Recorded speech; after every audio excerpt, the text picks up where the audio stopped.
And now we're live. Everybody, thanks for coming to the Drink and Draw Social Club special pop kill. We need to get those numbers up broadcast marathon. I personally am going to try to step as long as I can doing artwork.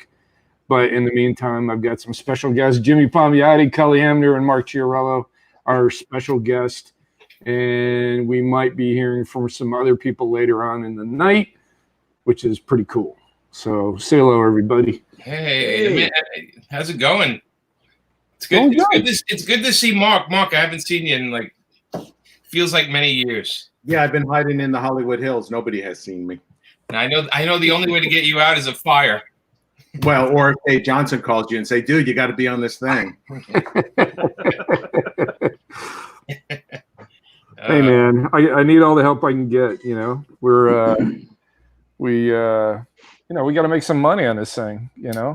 I think we're down to the last. What is it? How many hours? 10 hours? Geez, I don't know. What are you sitting at? Like, how much have you raised so far? We are. No. Let me see. And what are your names? I'm afraid I don't know any of you. Where is it? We've raised this much. And we're trying to double it. Who has cash? All my cash goes into a drawer. Like every loose piece of change. I have a drawer here that weighs 800 pounds worth of change in it. And what's your address? I ate one. You ate one too. Do you want to come by? No. Hey, we're at $58,104. Oh, Dave, you're just getting greedy at this point. Yeah, pretty good. Now, wait a minute. Let me ask you a question. I was told that now isn't the time to do a Kickstarter campaign. You know, we did talk about that, and somebody said to me, they said, "Well, here's the thing: everyone's home doing nothing." And then the president, at least it had his name on it, sent a bunch of people checks. And then, it just, what happened, I think it was a bad time. And then all of a sudden, regular comics started not coming out. And nothing started coming out. And then everything changed. Everything changed really quickly because when this was first starting, comics were still coming out, stores were still open. The minute, DC, I think just did digital, and Marvel, I don't know if they even put out anything. And then all of a sudden, people were like, "Well, I want some comics," and so we launched it just a month ago.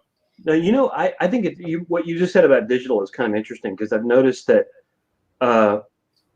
companies like DC have started doing dropping surprise digital series.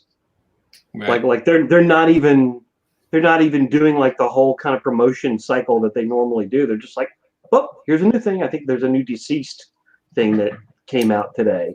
You know what that is, because I had 3 Wonder Woman stories that Amanda and I did, and they released them one after the other every week. And they were supposed to be, I think they were going to be for the 100-page Walmart thing. Yeah, a lot of that stuff is shifting over to digital. Right. Now.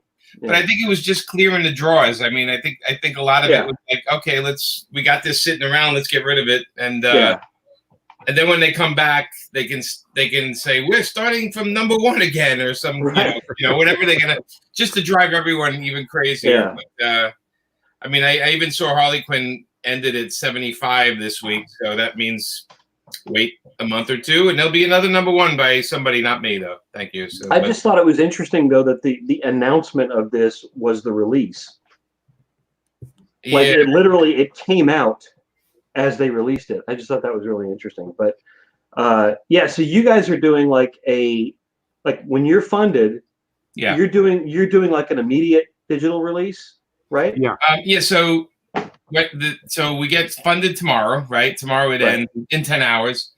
We have a digital to go out, but the digital doesn't go out until all the credit cards and all that stuff clears. So what happens is they put all the charges through Kickstarter, and then they send us a thing that says, okay, all the charges went through. Here's what didn't go through, and then we send it out that day. Cool.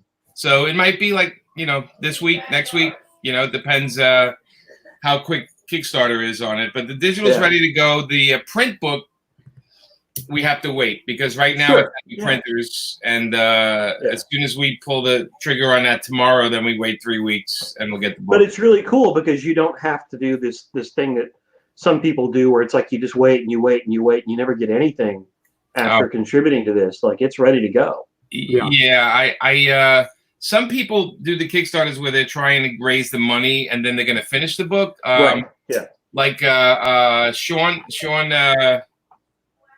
Let's see who. I think his is like for next year. Sean Murphy.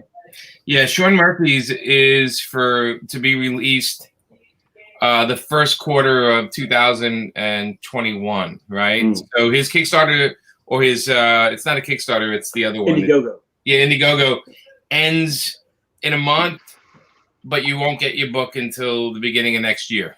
He says it clearly on the campaign. Right.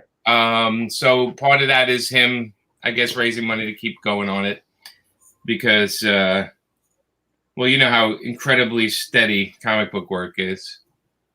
Well, everybody here knows. You know. Mark's being very quiet. No, as always, I'm soaking up Jimmy's expertise. Jimmy, as you recall, I had called you about my Kickstarter thing, and then got all the great advice from you. Yeah. And then Corona hit like a week later, and I couldn't do my book because it's baseball related, and it was supposed to be timed for the season. Right. I mean, there's two sets that it might be the greatest time to get it started, or you might want to wait.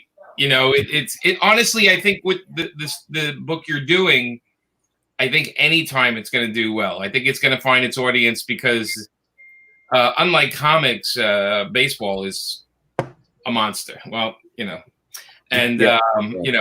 I think it's going to do well no matter what. Plus, you have people that love your art. Plus the subject, you have like a really winning combo with what you want to do. I mean, I don't, so I think you're going to do fine no matter what you do. Yeah, it's just, it's the tail end of this stuff that's a lot of work. It's the getting the books out and printing them. And, I mean, the production is nothing you haven't done a billion times. So that's the good thing about being you. But again, the shipping part might be, overwhelming, and you can always use a service for that if you have to. So, right. Unfortunately or unfortunately, my buddy Patrick and I just do it. We kind of nail it over a couple of weeks, and we ship everything out. My buddy Patrick Wedge, he's like a monster. He just knows his shit and prints out the labels, and we get his kids to help us pack things, and we get the books out. So it's slave labor. That's what you're saying. It's when it's your own kids, it's not slave labor. It's they're paying you back for birthing you. Diapers, I guess. Yeah. They're not my kids. I don't have any kids, but that you know of. No, I don't think any of us here have kids. Well, I mean, there's always a chance. Oh, you have 2 kids. That's right, Mark. Yeah, that's right. The 2. Yeah. So you make them work for you, Mark. I still wear diapers. You still wear diapers, and you'll be wearing them soon again. Yeah. Yeah, they both wanted to help me with it, so I may take them up on it. Hey guys, we have to put together 1,500 boxes tonight, that kind of thing. It's the best problem you can have, right? Because you don't want to be like, hey, we only got 3 boxes worth. Yeah. You want it to be some number that's intimidating. And I know, Jimmy, you've done it a bunch of times, and they've all been successful. But to me, it sounds almost fun. Like, yeah, we'll get a couple pizzas, and we'll literally put 1,500 boxes together. Am I being naive that it's fun? Yeah, we do. We substitute pizzas with heroin or speed, but definitely, it's definitely we get together in the studio. I have an office. My office is actually inside a comic shop, so it's a pretty big place, and we put everything together, and the post office comes and picks it up. We put them in piles, and they come with the truck, back it up, and we just load it in, and we got it down to a system. But I remember my first one, I literally walked in my post office with like 100 packages, and they were telling me, you're going to have to do this, that, and that. And I realized this is going to be like an ongoing relationship. So I bought everyone in the post office lunch. I just put my credit card across the street from the post office in the restaurant, the sandwich shop. And I went to the post office and I said, look, I'm going to be bugging you guys every day. Lunch is on me today across the street. Just tell them Jimmy's tab. And after that, they didn't give a shit. Coming in with boxes. They were like, you know. Is that tab still running? What's that? Is that tab still running? No. Because I was gonna maybe go see if I could get lunch. Kelly, I'll buy you a sandwich if you really appreciate it. I'll buy you a sandwich. Appreciate it. Yeah. Yeah, I remember. I could use the help. Yeah. I remember at Gaijin when I mean you remember this, Kelly. We used to bribe the local Domino's manager with free comics, and whenever we wanted free pizza, he would send over drivers, and we would just give them boxes and boxes of free comics. Yeah, it was a great deal. That worked in a lot of situations. I mean, over the years, we had a number of people that would, like delivery people, that would just come in and get comps because we had stacks of them in there. It was always good. I had a neighbor that would come in like every other week into my house and go through my comps and then take him home. His name was Dan DiDio. Whatever happened to him? And it was before Dan in comics. He was working for ABC TV, and I met him in my local comic shop, and we talked, and he said, I think I live right next door to you. And then he came over one day, and I had the box of comics because I was getting them from Marvel, DC, Valiant. I got him Dark Horse, and he would just look through them, pull, and then I'd see him a week later, and I was like, I usually gave him away anyway, so he used to come and clean me out, though. Hey, we just got more backers, so good times. Nice. We're growing. I know. I got an email from a guy on the Kickstarter, and he says, "Can you do 15 more mystery boxes? Because then we'll hit the next thing, and I'm next tier." And I didn't get back to him, but the mystery boxes are the most labor for me to put together because it's pay $200, and I give them a box with some books, and then Amanda and I look through the house and find weird things to put in the boxes. So like 1980s, Devo T-shirts and convention badges that we sign, and or like movie premiere tickets, and because we save a lot of little weird things for the mystery boxes. So one time I put a BB gun, a BB pistol in one, and some weird stuff. But I make sure that every box has enough books that it's like at least like $200 or $300 worth of books. That's like a great way to have a garage sale. What's that? It's like a great way to have a garage sale. You just put whatever crap you got in the house. It is. You'd be. Did people, when they get them, they take everything out and then take a photo of it and then put it on Twitter and Facebook, which I always laugh because it's like, ooh, evidence. Like there's that thing that guy gave me, I just gave it away. That's what happened to the remote. Right. No, there's some weird stuff. Like I went into my friend's store and I said, "What's the weirdest thing you have in the store?" And he says, "In the back room, I have a bunch of ET fingers you slip on your hand and it glows at the end."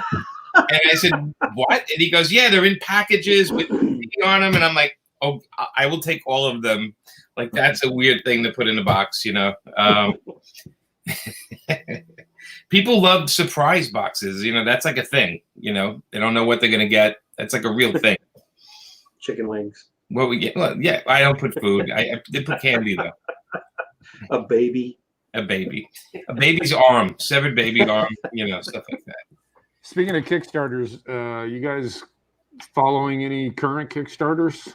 Like, have you donated to, any to, that you know of, or not lately? Just yours. I backed yours, but it's been about a year or so since I backed anything. I just the guy who wrote Moon, that movie. Oh, Duncan Jones, yeah. Is that David Bowie's son? Yeah, he is. Yeah, that Kickstarter already, like in 5 hours, is like a monster. I mean, he is a pretty famous guy, though. What was he selling? Trying to get another movie going? No, it's a comic. It's like it has like 30 creators in it. Isn't it like a sequel to Moon or something? Or it doesn't seem like it. No. Oh, I don't know. I know like Alex DeCampi is writing it, and there are like a ton of artists. Yeah, there's a lot of people. Yeah.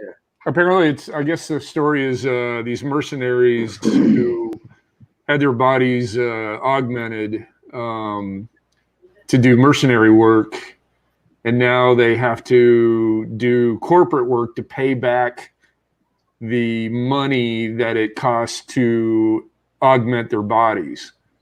And every time they get injured doing these jobs, it means they're deeper into it because they got to get more money to pay for the repairs. And so I guess like when they show up, like if somebody needs surgery, they can turn off their own brain and let a brain surgeon activate their body and do brain surgery.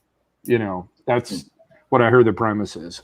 So the art looks beautiful on it. Yeah, I backed it. I mean, what the hell? So and people can ask questions. I saw on the live comments, Judy Sears was asking if she could ask questions. So yes, Judy, you can ask anything you want. All right, hold on. Let me go through. I totally forgot about that. Let's see. What kind of host are you, Dave? Hey, man, this is the first time I'm actually hosting. It's usually Dan doing all this shit. I thought you hosted this every week, Dave. Yeah, but I don't host it. Dan usually runs the board. This is all new for me. Where's Dan tonight? Is he making dinner for his wife and kid and then cleaning the house? Or what's he might come on later. Yeah. Let's see. I'm looking for some actual questions. She just asked if she can ask him. I don't think there's. Yeah, you can ask. Ask away. What do you wear? You do this every week? Some guy. Ted wants to know if Cully, if you got any books coming out. Yes, I cannot tell you what they are. Ooh, there it is. Hey, look at that! Boom. Thanks. No, I've got some stuff coming up, but nothing that's been announced. So I can't really say what it is. Are you guys drinking pop tonight? Any soda pop? I am not. I am drinking iced tea. I have carbonated water from Starbucks. Yeah. What are you drinking, Dave? I'm actually drinking Hoegaarden. I think Mark was drinking scotch. Maybe I'm wrong though. No, I ran out of bottled water today, so it's just regular water from the tap. Oh, okay. So no one is drinking soda. No one's drinking soda and promoting this carbonated water. It's almost soda. Not the same thing. I would if there was actual pop, like Fizz One or Popso. Yeah, and also you don't want to actually go out and buy soda because then you'd have to go out. Yeah, I don't drink. So Judy's asking what the original idea for Pop Kill. That's Dave. What inspired? Because soda's funny to me. I mean, the thought of two multi-billion-dollar companies actually hating themselves so much that they would hire mercenaries to fuck with each other is a hilarious premise to me. So that's where it all came from, and then it just kind of grew from there. So, and then I brought Jimmy on for flavor. He's the what do you call when you he's the syrup. I was the fizz. He's sticky, he's sweet. He adds calories. I do. Shorten your lifespan. It looks like John V has a question for Mark. Yeah, I saw that. Did you plan a sequel to Wednesday Comics? What creators would you have wanted to work with? Yeah, actually I did. After doing the first one, I was so burnt out by it that I said I'd never do it again. But then after a couple of years, I was thinking, that was kind of fun. Great comic. Mm-hmm. Yeah. Oh, yeah, it was fun. Harlan Ellison, before he passed away, he was going to write one. He and I talked. And Walter was going to draw, Walter Simonson. So nice. I'm glad we never got around to it.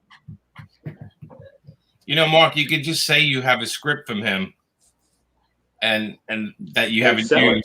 And Jimmy, you write it tonight and we'll put his name on it. And do it. Why not? I don't know if you know, they have this, they did a collection of Amanda's last bunch of books that comes out in a week or two. And they actually put the Wednesday comics in it, but they shrunk it down to regular trade. Actually, I'll get one while you guys talk. I'll get one. I'll show you, Mark. Weird. I'm not sure I would like that. actually.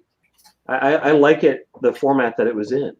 Well, you know, when I asked to do it again, the powers that be at DC said, yeah, we want to do it again, but we want to do it digitally this time. And I was sort of like, well, wait a minute. The charm of it was you could hold it in your hands, and it was so large that I didn't know. Well, yeah, it's supposed to be like newspaper size, right? Yeah, I mean, It's the house of bad ideas. I think that's a terrible idea. I don't like that. The beauty of that was the giant pages. And you could turn it and flip them. If it's digital, you could just zoom in on it anyway. It doesn't matter. You want to. It's like, oh, here's this thing that worked. Let's change everything about it that worked. So this comes out in a week or two, I think. Oh, nice. And it's another, a collection of her latest goofiness. But I was surprised to see the Wednesday comics so small. Oh my God, they're tiny. Look at that! Wow. Yeah, you wouldn't be able to read. You need a magnifying glass. No, I mean you can. I can barely read it. Could they not have made just those pages bigger than the rest of the book? Like a fold out. Jimmy, you wrote it. You can't even read it. I can't. I have to just guess what it's saying. Jimmy wrote it really big. I did. I wrote it bigger than. It's just so funny how they do these collections. It's very sweet, right? Another book of just Amanda stuff. Yeah. But they like scouring looking for anything she did, and I guess they said, well, look, if we put the Wednesday comics in, we get 12 more. Well, it's like how they occasionally will reprint like those old tabloids, like Superman Muhammad Ali and stuff like that. Yes. But they always reprint it like normal comic size, and I'm like, part of the charm is just having that big ass, tabloid size. I love the Treasury comics. I love. Yeah, I just thought those were cool. We pitched a DC Harley Quinn Treasury Funhouse Treasury. It was called. It was Harley Quinn Funhouse Treasury. Wow. To Dan, where Amanda wanted to draw the whole thing, oversized, like fun little strips, things to do, things to color, like a fun book. Yeah. They were like, nope. It didn't get very far. I think Dan and Jim kind of killed it pretty quick. But it used to be such a great format when we were kids. Marvel called them Treasury. What did DC call them? They're, first editions or something. Like that. I think the print ones were first editions, and then the famous first editions. I think that's what it was. Yeah. Yeah. But I don't remember what that Barry Smith Conan one. Oh, the Red Nails. God, it's so beautiful. Yeah. The Red Nails one, the 2001 one by Jack Kirby was fun, and the Captain America anniversary one where Barry Smith inked Jack Kirby on those pages. Yeah. It feels like the last time DC did anything like that was when those Alex Ross, the Superman, the Wonder Woman, the Shazam. Ones. They were on nicer paper, but they were kind of that tabloid size. They were oversized. Yeah. I'll tell you though, the Wednesday comics, the hardcover, the big edition, Amanda and I signed them at every convention. Every time some guy is bringing out this giant thing and slamming it down and making a sign in the box in the inside cover where the credits are, like sign in your box. Yeah. And it's amazing how many people they've gotten signatures from on those books. It's pretty cool. I'm always envious because I would never do that. Like I would never run around and have everybody sign it. But when somebody brings me one and everybody signed it, I really want to steal it from the person. I feel like, give me that. I have the Superman bicentennial one on my bookshelf over there. Yeah, it's pretty cool. Yeah. Well, you're cool, Kelly. There you go. Thanks, Dave. And I got to say, they Mark's mark on DC. The projects you did always went outside, thinking outside the box. The solo and there's just so many great things you did that are really lacking there now. We don't see them that kind of thinking anymore. They were always outside the box, but they became definitive of DC. Oh yeah, they were celebrating the art form. Yeah, when people think of DC, like classic DC stuff from the last 10, 15, 20 years, it's always stuff like Wednesday comics or Solo or these kind of special things that you just New Frontier. New Frontier. Yeah. Oh yeah. Jeez. Because how many people could really deal with Darwyn for that long? You know, and, I mean, we all love him, but oh my God, you know, like, he's easier to deal with now. Oh, really, because his ghost is in the room there, I think. Yeah, you know, I have to tell you, you know, there's a page on Facebook where it's the art of Darwyn Cooke, and man, I see it every day. People post their sketches from him every day, and what a reminder of that guy's talent. I mean, his incredible personality aside, he was a trip, that guy, as we all know. Yeah. But Definitely. just the craft, the talent of that guy. Oh my God. I definitely felt like his agent for a couple of years. Yeah. You know, I felt like anytime somebody had a complaint, they'd call me, or they'd call me and go, "Do you think Darwyn would do this?" And I'd be like, "I don't know. I'm going to have lunch with him today. Let me see what he has to say." But I will say, like, Amanda and I had this epiphany one day. We're in the house and we realized that Darwyn snuck something of his in every room in our house. There's like in the bathroom, there's a picture of Jonah Hex on the crapper, and out on our outside deck, we have a round wooden table that he bought. And then there's his mug, the Darwyn mug is in one room. But there's a Darwyn, and Amanda said he put everything in every room of the house at one point. And I'm like, yep. That's he left his mark here. That's for sure. Not to mention that upper decker, but yeah, well, yeah. We just can't bring ourselves to flush it. There's another question for Mark. It says the Star Wars chronology book you did about 15 years ago with John Van Fleet and Tommy Lee Edwards was gorgeous. Oh, thanks. Yeah. Oh, that's a long time ago. That was when Star Wars was fun. You know? Oh yeah. When we knew all the characters. Yeah. When there wasn't such an oversight to everything you do. Yeah. Yeah. I literally don't. I've only done one Star Wars cover, and that was recently, just because of that. You know, you can't do anything. Yeah. Well, you know, coincidentally, I just today subscribed to the Disney Plus channel. Oh yeah. Yeah, I hear there's a great show about movie props, but I've wanted to watch The Mandalorian. I hear that's good, so it's fun. It's fun. It's fun. Yeah. Good. There's also a good making of show that just started about the Mandalorian, like all the behind the directors and like the production design and all that stuff. I find that the making of documentaries that they have on there are really pretty cool. The one about the amount of Imagineering was really good. The Imagineering one's the best. I think it's the best thing on the channel. It's like 5. I so enjoyed it. Yeah. That's great. And the all the shorts from Pixar are on there. They have all the. So those are great. I was over Mike Carlin's house a couple weeks ago, and he was showing me the Mickey Mouse shorts, the Mickey Mouse cartoons. The new ones. The modernized ones. Man, they're great. They're really. I haven't seen them yet. The one where they're in France with the croissant. Did you watch that one with Mickey? I didn't see that one. Yeah, they're in Mexico for one of them. Yeah, they just built. I'm a big fan of the parks. They just built a ride based on that cartoon on those shorts. Nope. You know, those shorts already have won Emmys like for the past couple of years. Wow. But like you talk to people and they don't even know about them. And I accidentally found them because we went to Disney World to visit our friend Joanne, and they were on TV, and they like, you know, with the watercolor backgrounds, and I was like, what is this? Like, when did this happen? And if you look on YouTube, a lot of them are on YouTube. If people just want to check them out pretty quick, they're just stunning. They're beautiful. Nice. Yeah. I saw a little bit of what was one of the Marvel there's like an Agent Carter, like it's a What If cartoon. That's what it is. That's coming out from Disney Plus. I saw like some clips from it, and it was like that. It had this sort of watercolor background sort of look to it, and I mean, wow.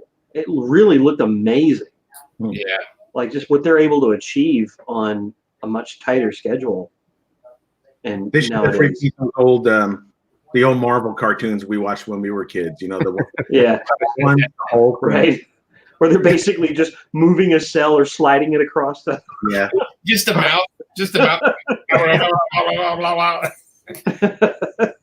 They were so bad, but we didn't know better, so they were amazing. You know, we loved them.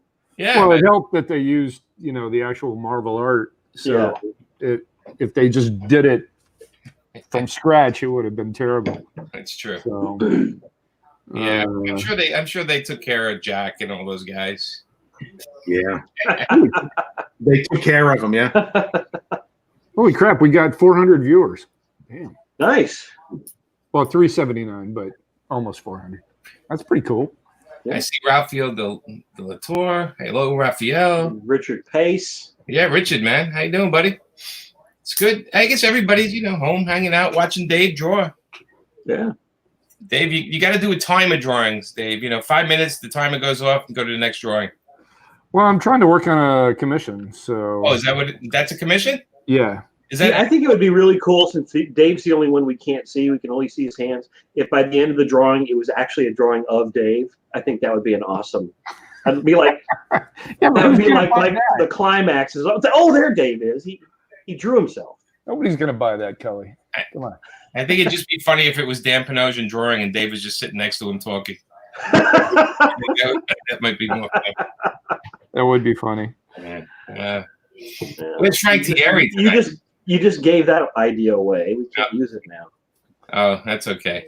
Yeah. I didn't invite Frank because he's technologically incapable of doing anything. So he's definitely fighting the 20th century. That's for sure. Yeah. I'm trying to do like a Topi-esque kind of thing going on here. So it's looking good. Please forgive. So who's gone out? I mean, Amanda and I went to Home Depot yesterday. We put our masks. I went today. I went to Home Depot today. Did you? I did too. And all I saw three the of us went. Turned around and got in my car. Oh, it's busy? The line looked like it was at least an hour to get in. Wow. Yeah. No, I was pretty I had to do like all of my errands this morning, like go to the post office and do Home Depot and then buy groceries and all that stuff. And I went to Home Depot and I had the mask on and all that stuff. And there were so many people there that did not have masks on. Yeah. And forget even trying to distance yourself from anybody. It's just not possible in a store. You just can't do it. You try. Yeah. They say don't really disappointing. Eat out. You don't eat in a restaurant. You eat outside if you have to, which I won't even do. I'll just take the food home and do it. But yeah, we don't eat out. We'll occasionally get something, order something in, but mostly I just cook. We drove down to the beach a couple of nights ago at midnight. Nobody was there. Nice. It was beautiful. It was beautiful out, but we're staying, so Clearwater Beach is near me. So it does get crowded, because people drive from all over to go there.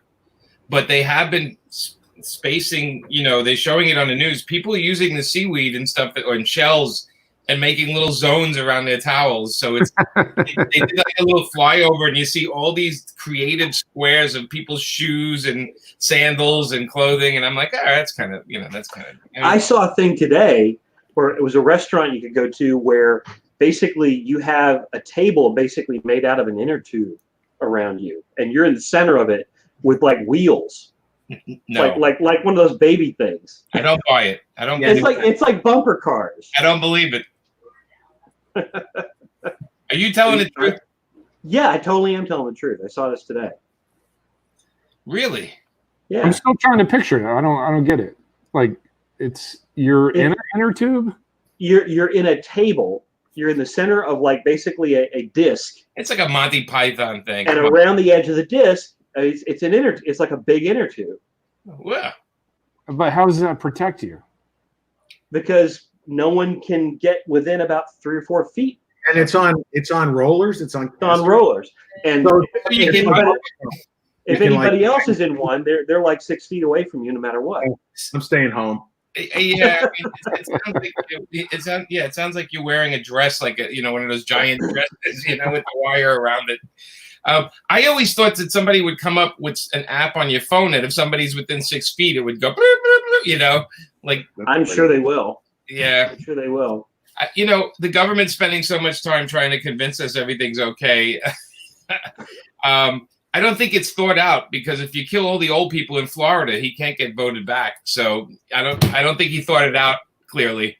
Well, if you think about it, all the red states are the ones that are full bore, like trying to open up like as quickly as possible. And it's like, well, if you want to get your entire like voting block sick, I guess that's good for you.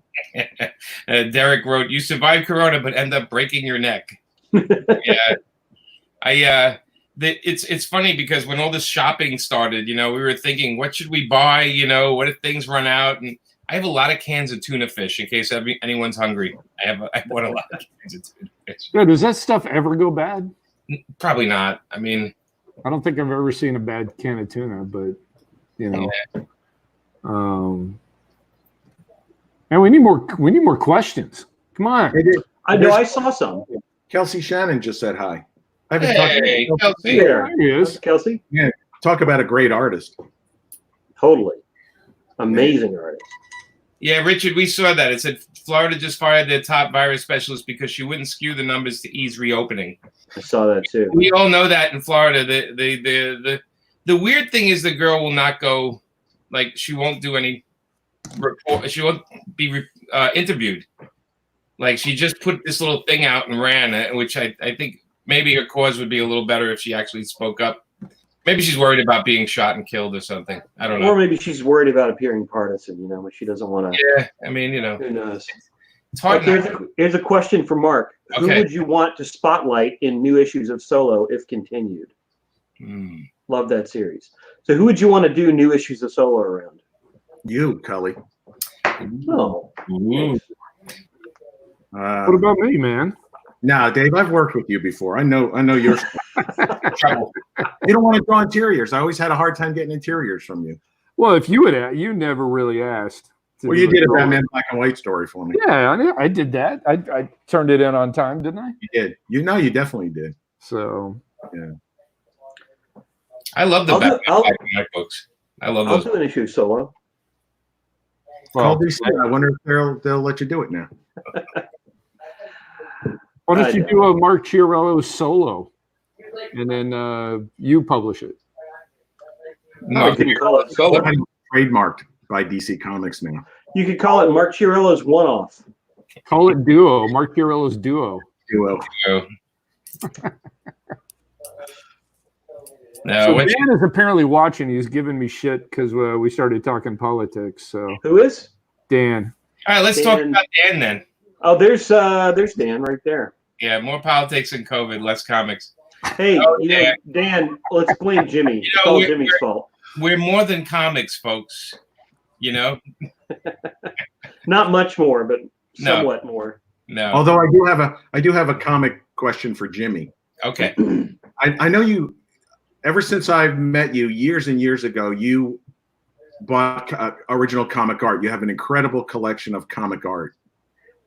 Thank you. Who were the guys that you really love collecting? I think you said you don't buy as much as you used to. No, I cut back because it's expensive. But Frank Frazetta is one of them. I got like around 6 or 7 Frazetta pieces. Al Williamson, Mike Mignola, Alex Toth. I have a lot of Alex Toth. Milo Manara and Mobius. Those are 2. I got a nice chunk of Jordy Bernay because I just love Jordy. I have a whole book of Dave Johnson. Does anybody not believe me? These are Dave Johnson sketches. Those are Xeroxes. No, they're the originals. Shh, shut up, Cully. I don't know. I told him all that stuff. They told me they were originals. Wait, what? I got a whole book. I actually have a whole book. You'll laugh at this one. Because I was just looking at them today. And actually, I just hired them to do some work. Anybody guess who this is? Gilbert Hernandez. Yeah. There you go. Yeah, got a whole book of Gilbert stuff. Wow. I didn't realize it was that small. Yeah, his newer stuff he did small. I have another book with the bigger pages, but these are. Richard Pace said that Jimmy was whipping out his Johnson. I did. I pulled out my Dave Johnson. Hey, by the way, did you see the color?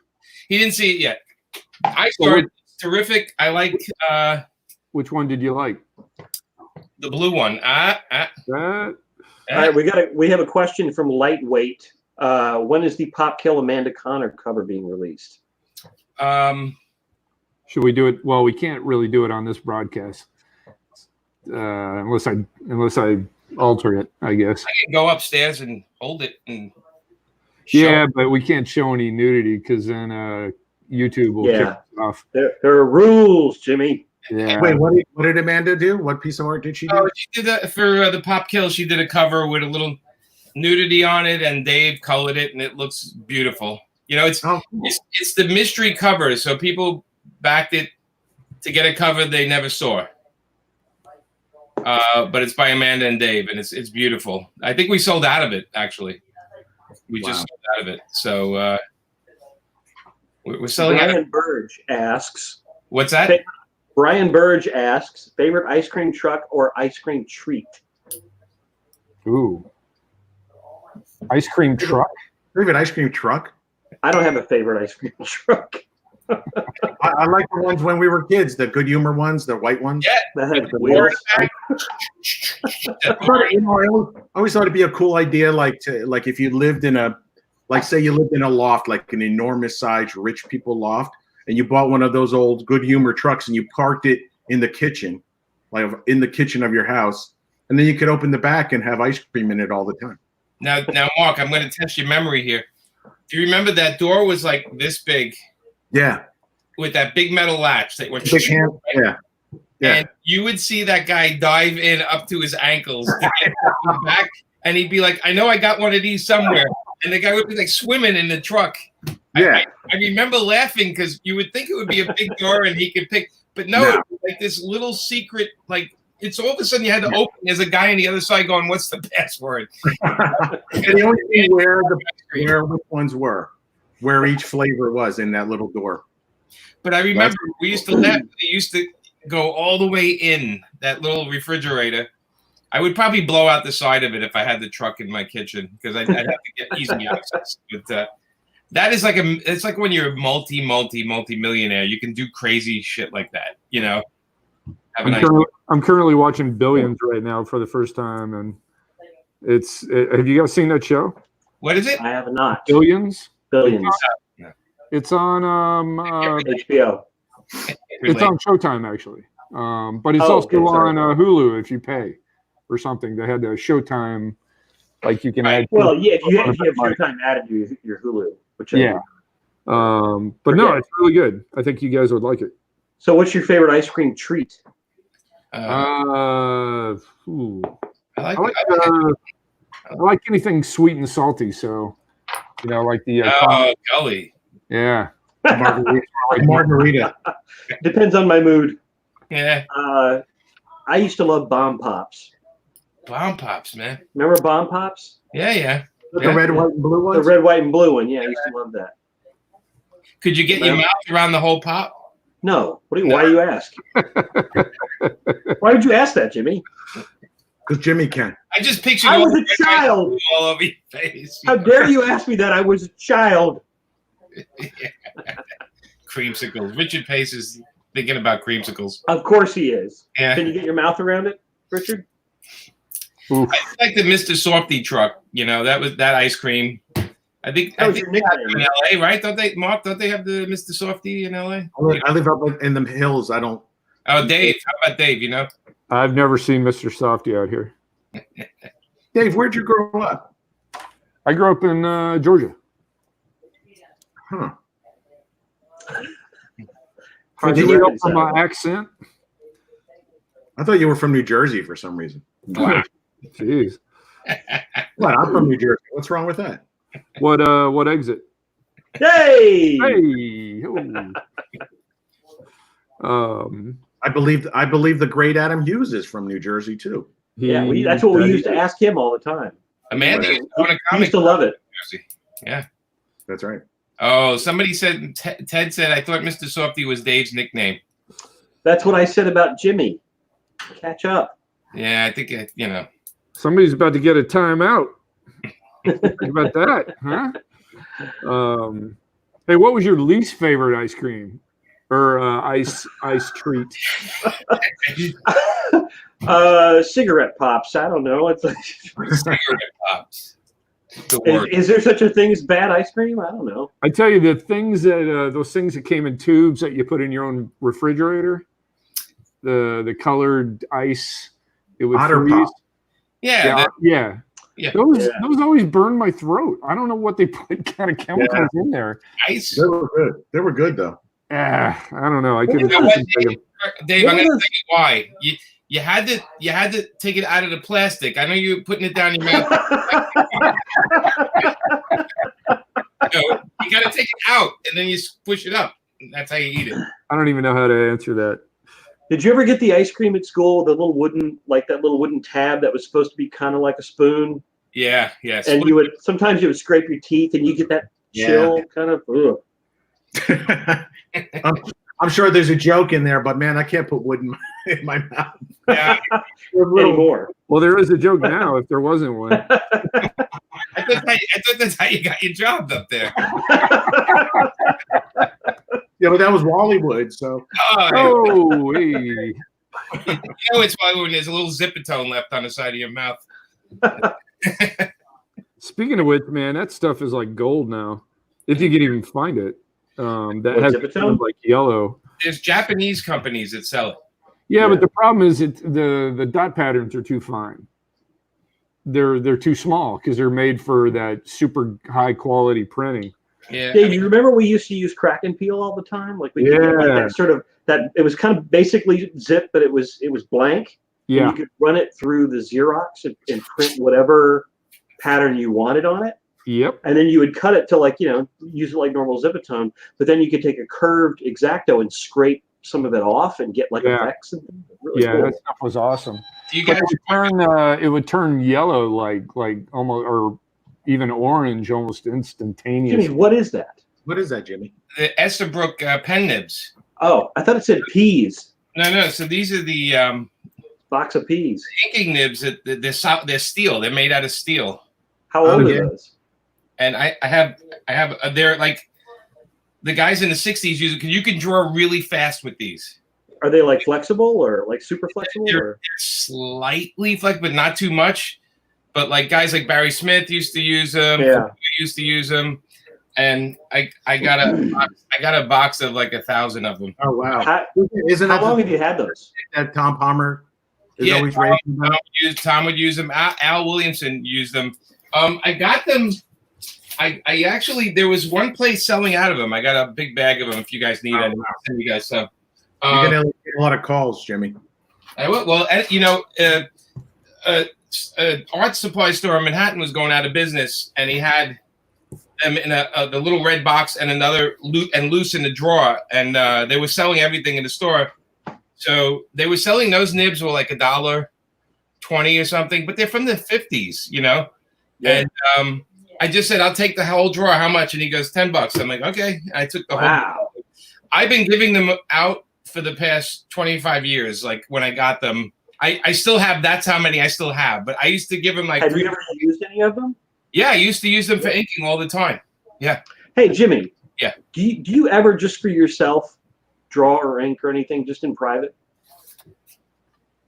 Every notebook I have has a million drawings on it. I'm constantly drawing, but not for like every public consumption has a drawing on it. Every single thing in my house. I sit here and I doodle when I'm writing. I draw when I'm writing because I need to distract my brain. But professionally, no, because it's hard work, Yeah. So I don't think I'm that good. I think I can do certain things, but I really would have to like reset my brain and go take art classes again and all that kind of stuff. And you don't think you could sit down and ink somebody now and do a pro job on it? Oh no, I can ink somebody. That's easy to do. I'm talking about Jimmy. Somebody posted a drawing of yours about a year ago. It was a cowboy head. Man, it was really gorgeous. Oh, it's my convention Jonah Hex head or something, right? This was really detailed. And it was absolutely your stuff. It was definitely cool. Man, it was really, really nice. Nice. I could do certain things. honestly, if I slowed everything down, and I could probably do regular comics if I wanted to, but I don't feel the need.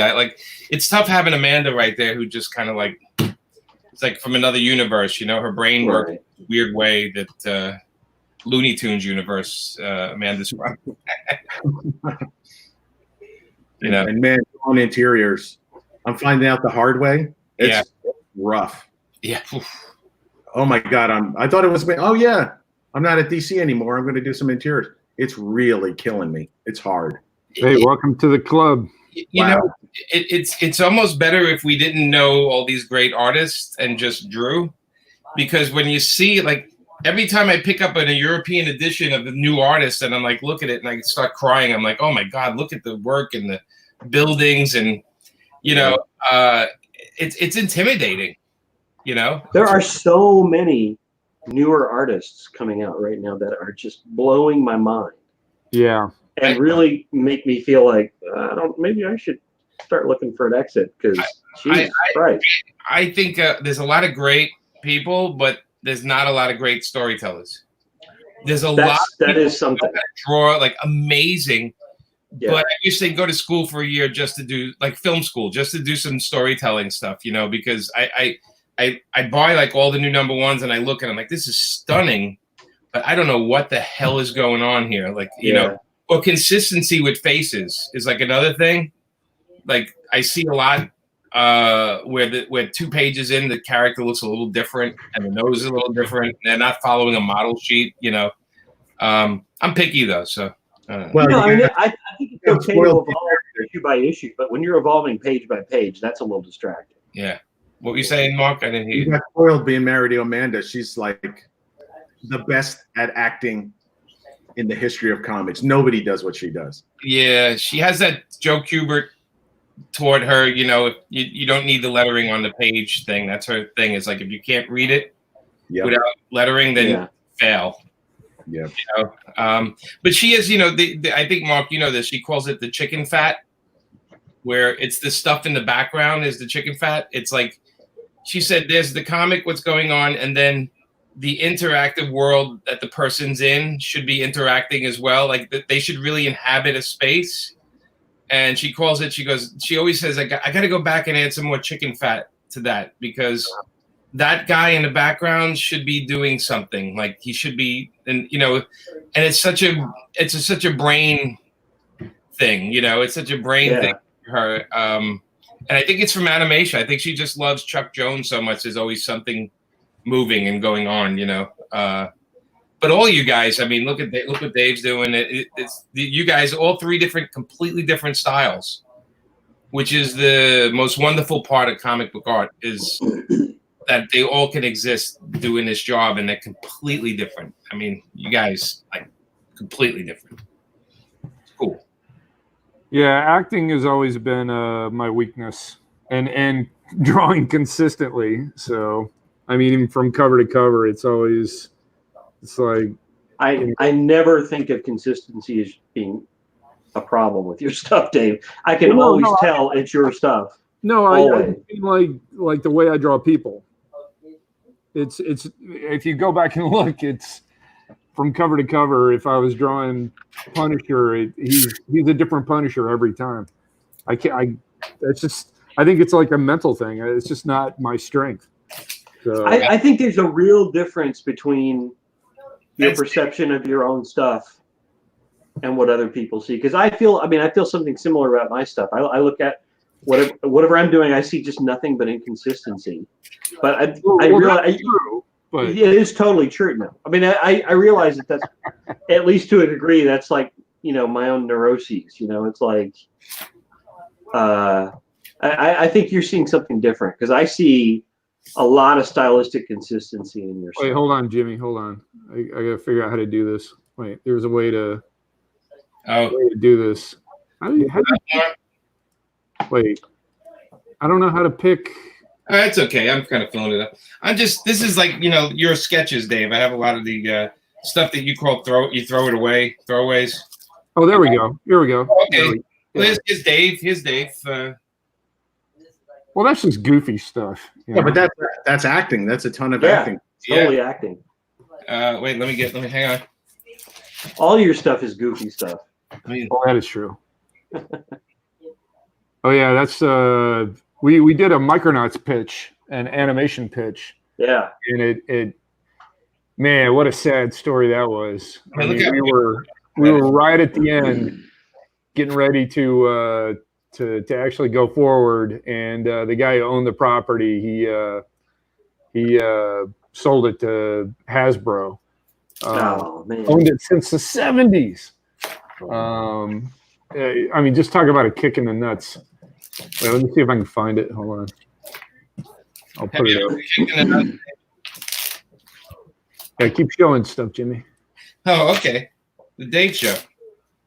There you go. Micronauts. Pencil. And let's go that way. Nice. That's the creepy Dave. When people are at his house, he draws them while they're sleeping.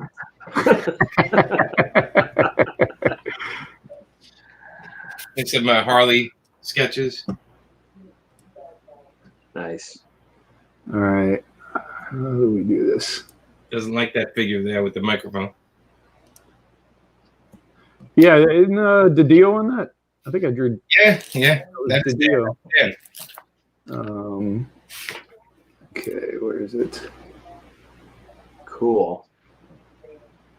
I'm always tempted to ink them, and then I think, well, I'll do it on blue line, and then I'm like, I don't like blue line. I just want to put it right on the page. All right, that's enough. You can. It's my American flag made out of comic panels. All the stars and stripes. Wow.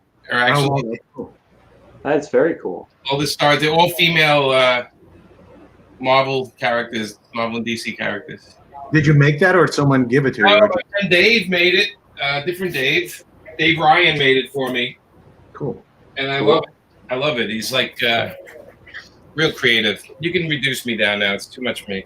Yeah, hold on. I'm doing it. Hold on. Too much you. Hold on. John V, do you have a specific question about the question, or? Yeah, there's Oh, some there you go. Look at that. Oh wow. I'd buy that. Yeah, that still just kills me that didn't. Yeah, that's amazing. So wait, you designed this for them, and then they Well, didn't. we were designing it. We had our own. We were gonna try to make it into a show. We had Sam Register, who now is the head of We know Sam. animation at Warner Brothers, and we had a great writer, Adam Beecham, and me, and we came up with this whole new, story that, had enough reminiscence of the Marvel comic that I think it would have made fans happy, but it was a new take on it. And basically they were going to be like the Avengers. And we had to come up with some new characters because we couldn't use Bug and Marionette. But basically the guy to the far left, I guess, that's basically Iron Man. That's our force commander. And then you got your Captain America, and then the little alien guy would be Comic Relief, and then the yellow chick is Time Traveler. So it's kind of like the Flash. I see. And then Hulk, our Hulk is kind of like a Croyer, and then Doctor Strange would be the guy in the green, and then the big robot. I don't know who that would be, but anyway. All right, let me hide that. There we go. But yeah, it was a super sad day when the rug got pulled out from under us. That sucks. Can you use that stuff for something else? Those characters? Man, they're so specific. Yeah. Maybe one of them, but the other ones are just Micronauts specific. So I wouldn't want to get sued. What was that cartoon you did all the designs for? That Ben 10. Oh, Ben 10. Yeah. I mean, every time I see that cartoon, it's like Dave Johnson character. Yeah, it's just your DNA is everywhere on that cartoon. I know it's for a long time I was kind of letting it go, as far as people, giving credit where credit wasn't due for that, and now I'm just gonna start I'm going to start embracing it. Really, just taking credit for it. Yeah. You should start billing yourself like, when people ask for credits of yours, you should always say, and I designed the Ben 10 show. Yeah, I am now, but I didn't want to seem like I was bitter about it. But I was kind of bitter about it, to be honest with you. Just claim it. Just smile. Just smile when you say it. Yeah. Yeah. Yeah, you should be proud of that. No, I am. I'm not proud of the deal I made to do the job, but it happens. But animation's full of that. I mean, we learn from that, right? We learn that bad deals teach us many things. That's little life lessons, folks. Read that contract when you're going to sign it. Before you sign it, read it through. Have somebody that knows how to read contracts read it through. It was more about, I thought it would lead to something else if the show is a hit, and it just didn't work out that way. So, yeah, I thought it would open up more doors. Hey, I'm the guy who designed Ben 10. It's like, nope. But the guys who pitched it, who didn't do that much on it, they got like 2 or 3 shows after. So yeah, I don't know. It would have been nice for them to pull you in at least for that stuff. Would have been nice. I sort of feel like, though, that if you'd been this giant success with that show and you'd made a lot of money and you were off producing things, you wouldn't be talking to any of us. Oh, well, I wouldn't be talking to you. Yeah. To be honest. I mean, but Jimmy and Mark, of course. So yeah. Remember this? The what? Do you remember that? I don't. It's a little devil. Yeah, no, but I didn't do that. What? No, I thought it was from you. No. It was on my butt. If it was from me, it would be a pig. There was another question here. Any cool project didn't end up completed that we can talk about? Mark, was there any projects while you were at DC that just never got completed, were started, and maybe just... There was one. I was doing a book on Joe Kubert. I was collecting all his great war covers.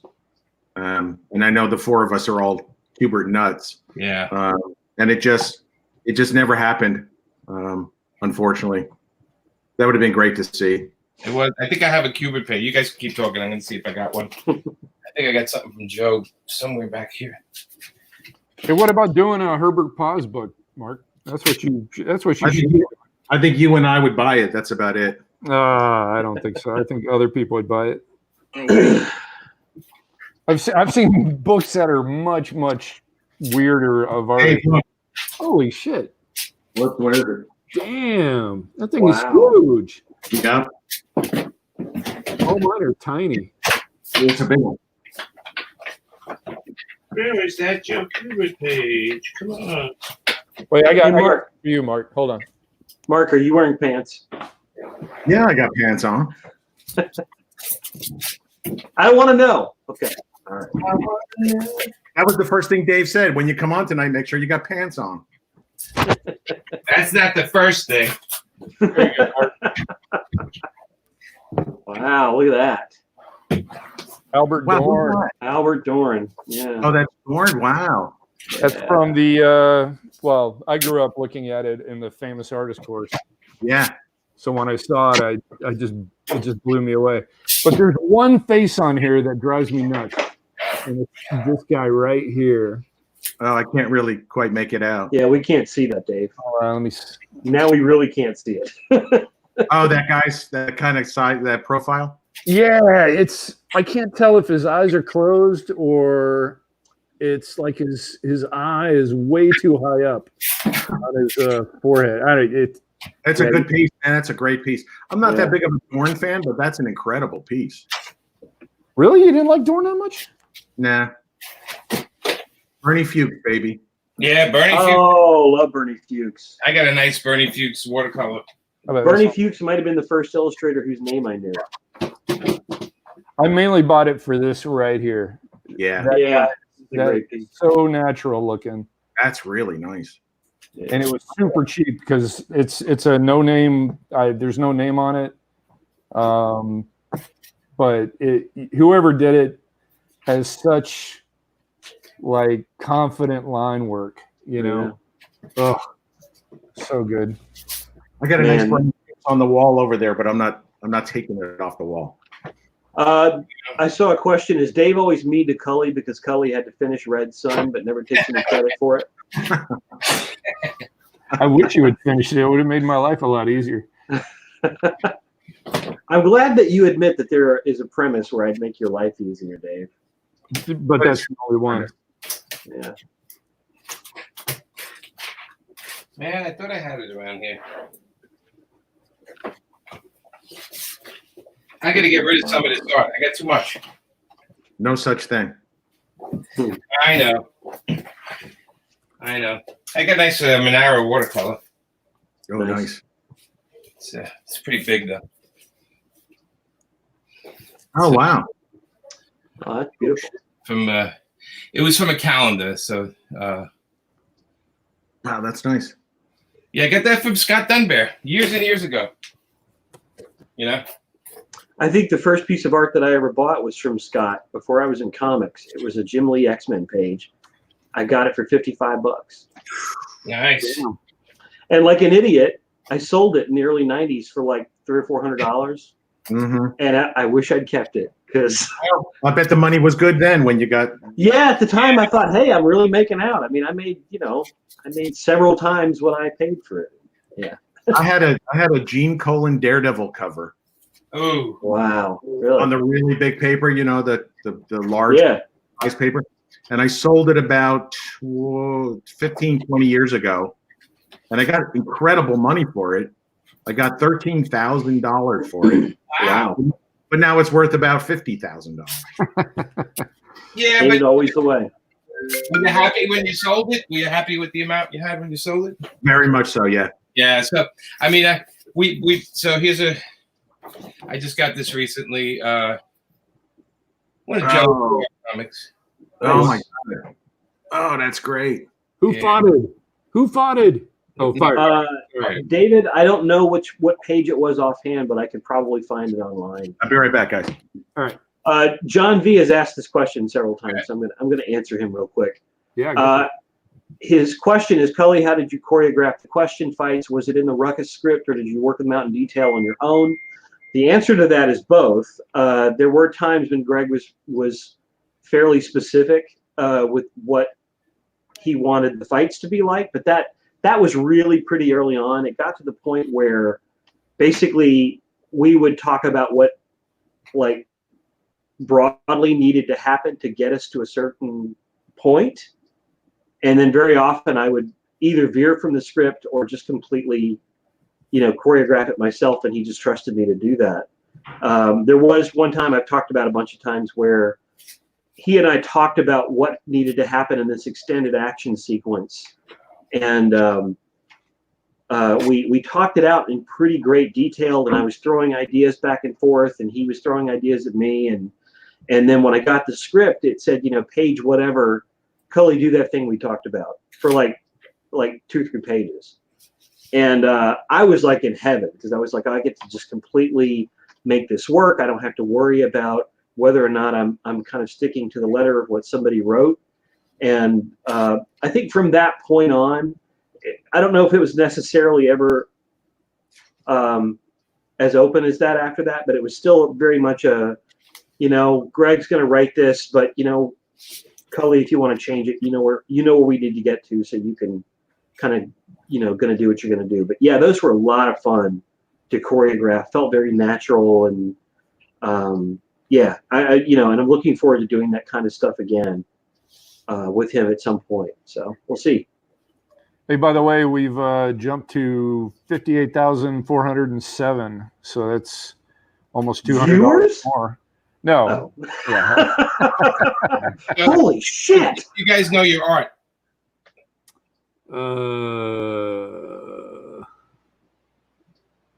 I don't know.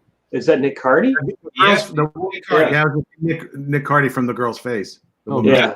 Yeah, he was amazing. Well, he does not get enough credit. He was incredible. His covers were great. Well, his composition was freaking amazing.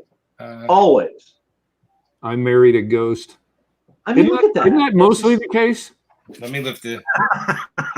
I have to glue the H back on. The H came off, but Oh wow. Boost. I married a ghost. you know what's surprising with his stuff? It's not very expensive at all. Even the covers. Wow. They're not very sought after. He used to call me sometimes just out of the blue, and keep me on the phone for like an hour, and we just shoot the shit or whatever. And he'd tell me bathroom stories from the war. Such a sweet guy. Oh man, I love Nick. He was amazing. He was awesome. He did this one. Okay, so it's Zorro. Is it Jordy? That's Toad. No, it's Toad. Yeah, Oh, it is Toad. Toad. Wow. You know, I say Jordy because they block the same way. Yeah, They block They're it. very much a real classic, yeah. love Jordy. So Mr. Miss MJR is asking, will Pop Kill be available when the Kickstarter ends? Actually, so the Kickstarter is 4 issues. So when we do the second issue Kickstarter, the first one will be available with it. So you'll be able to get 1 and 2.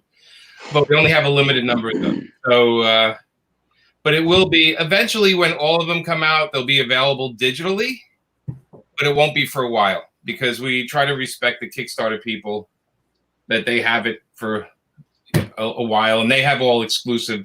The stuff you buy on the Kickstarter is exclusive to the Kickstarter. So when it eventually is available digitally, will that be on Comixology or like where do you think it'll be? It'll be on Amazon. It'll be on Comixology. It'll be on Paper Films, which is my site. And it will be in probably 4 languages. Everything I do, we get translated, and then I have it on every format, so you can get it everywhere. I mean, it's part of how I make my nickel and dimes. You know, on the Paper Film site, I have like around 35 of my books that you can buy digitally. Hey, Jimmy and Dave, tell us a little bit about the artist on the book. Juan Santa Cruz. You know, Mark might remember him way back when. He's one of David Macho's guys when he came in. So I've been working with Juan. I think the first thing I did with him was the Wildstorm book called The Resistance, which was in around 2001. I did a book, Justin Gray and I wrote 21 Down and The Resistance and The Twilight Experiment. Like we did them one after the other for Wildstorm. We had an amazing run of books nobody bought, and it went on for a couple of years. The good news is DC's given me all the rights back to almost all of them, so that's very nice of them. But I've been working with Juan since 2001. We did Twilight Experiment together. He just finished the Painkiller Jane graphic novel he did. Did you say you've been working with him since 2001? Is that what you said? No, that's what you said. I could swear I heard 2001. And he lives in Spain, and his English is not so good. That's where David he has a rep, David Macho, and David translates for him. But he's a detail guy. I mean, he's done. I've been working with him since that. I've always had a book or two with him every year. He's one of the guys that I try to push when I say, hey, I'd like to do this book. I have Juan on, Juan could do it. I did a Dark Horse series with him. We like I said, we've been working together for a long time. So he definitely understands my shorthand with when I'm writing. We have because we've been working together so long. He knows I don't like panels, angled panels in my comics. I don't know what it is with me, but I just don't like them. I have trouble reading them, and I have trouble following them, especially when somebody's doing them. So he all these little quirks of mine he gets by now. But he's on Pop Kill. He's actually working on issue 3 right now. So it's solid stuff from what I've seen. It looks really good, and it's coming in. It's coming in every couple of days. Another page, another pencil and ink. The guy's a machine. I'm getting it for his stuff. I don't care about you and Dave. Yeah, same here. He's really talented. Oh yeah, hey Dave, can you put the Kickstarter link up in case others want in before the deadline? That's a good question. Hold on. Probably a smart thing to do. Trying to think of. It's probably a smart thing to do, which is why Dave didn't think of it. Dave, you gotta let that drawing go. Get another piece of paper. Well, hold on. I'm gonna see if I can put a link to it. Hold Dave, on. if you put one more line on that, it's gonna fail. Yeah, put some ink on it. It's a horrible drawing. You're gonna kill it if you do any more to it. Hold on. Keep talking while I do this. All right. Here you go, Jimmy. Here's my only Cubert. Let me see. Oh, that's awesome. The ad. Oh, dude, look at that. Wait, this is Sergeant Rocket. Any man that's in full life fighting space, talk about it. It happened to me too. That is beautiful. Yeah, Wow. it's the only one. You should let the boys know that that's the only one you have. I have. They ain't gonna give me one. I actually bid on 6 pieces Joe Kubert art 2 weeks ago, and I thought I high bid on them for an auction out in Long Island, and I got slaughtered, man. I got slaughtered. Like, didn't come anywhere close. They had the auction. They had the page is worth $1,000, so I kind of went way above it, and everyone beat the hell out of me. There's a lot of people with a lot of money out there. That's why it's hard for original art. It's really tough right now because there's a lot of people buying the art. Cully, how does your art sales doing? Do you sell a lot of stuff? They're doing okay. Actually, they're doing better lately than they have in a little while. A couple of years ago, things were pretty slow, but the last year or two, things have really picked up. Yeah. I'm dying for a Cully piece. I've always wanted one, but he's too expensive now. Ooh, Cully, the challenge. I'll just send you one. Yeah, okay. It's funny you say that you got outbid on that. You remember a strip when we were kids called Friday Foster? Yeah, Friday Foster. Yeah. It was about this black. I think she was a fashion photographer. Mm-hmm. I always wanted a page of that. A guy named Longeron drew it, and there was a piece on heritage, and I thought nobody's going to buy this. My top was like $1,000, and it went for like $1,600. Yeah, I mean, and it's the auctions. So what you learn about the auctions is it's worldwide now. So you're better off actually going to like eBay or that artist site with all the art on it. There's that online site. Let me get it in front of me. It's called Comic Art Fans, CAO. Yeah. I mean, you're better off going there because the auctions are just crazy, and if it's anything popular, people fight over it. It's great if you're selling, but I have on the paper film site. I just put up 50 more pages in the past week. So because I never got rid of the stuff I inked, so I have like a stack, like pretty big stack.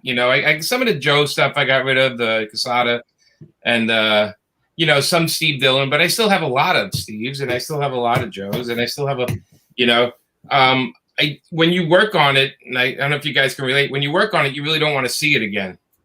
Like I inked it and I put it in a box, and I'm not really like interested in looking at it. Do you have that thing that when you finish a piece, you look at it and you absolutely hate it, and you put it away, and maybe 3 years later you'll look at it and you go, "Why did I hate this? This isn't as bad as I thought it was." I have that, and I have the reverse. When I finish something, I'm like, I did a pretty good job on that, and then later on I'll be like, "What was I thinking?" Yeah. I have it where people bring me pages I inked to sign at a con, and I get my pen and start finishing some of the other stuff. And I was like, you do a little drawing in the corner. Yeah, the person usually goes, "What are you doing?" And I'm like, "Finishing my job. I had to get this book out overnight, so to separate." Here's a guy I thought you cornered the market on, but here's one you don't have. It's Kevin. Yeah, look at that. Yes. Wow. Nice. I love that cover. Nice. That's a good one. Is that new? No, that's old, not old, but it's like this is like 90s, late 80s, early 90s. Yeah. Wow. I'm trying to look for a date. No, it's really old. Is it? John, thank you for the compliment. And actually, the same answer. If I had to pick 2 writers that I've had that kind of a relationship with, it would be Rucka and Ellis. That's Legend of Dark Knight, right? I think it's 201 or something. It was Kevin. Man, that's nice. There's a question for Mark. Mark, I love your work on Batman Houdini. Who doesn't? Just curious if you have any Chaikin stories you can tell about working along with him on this one shot. I have a big story. I'm No. not going to step into that. Jimmy, you want to field that one? I was taught at a young age. Anyway, nope. Yeah, I think we all have a lot of Chaikin stories. Yep. We'll leave it at that. Yeah. I love the guy, but Great art. yeah, nobody is more Chaikin than Chaikin. We have any other questions? Dave, are you going to ink that, or are you just going to keep penciling it? Well, I'm just trying to figure out the skull before I start throwing irreversible ink on it. So You figured it out. Normally I'll just go for it, but skulls are a little tricky. I want to get it right. Dave, how much do you charge for that? Something like that. What did I charge for this? $300. Wow, that's you better up your prices. Yeah. Well, I mean, it's a guy named Justin who has been a good customer, Yeah. and he's been a loyal customer. Let's put it that way. So I don't mind. Who is this? Cool. Justin. I forgot how to. Starts with an L. I don't want to butcher his name. Like Leahy. Dave, can you make your window big so people can see? Oh yeah. Hold on. How you do it? Oh. That did work. There you go. Oh, there we go. Oh, there you go. Okay. Very nice. But he wanted a piece similar to another one that I did a long time ago. So. What is that over his shoulder? Like an air tank. Because it's got a face. It's a sad penguin.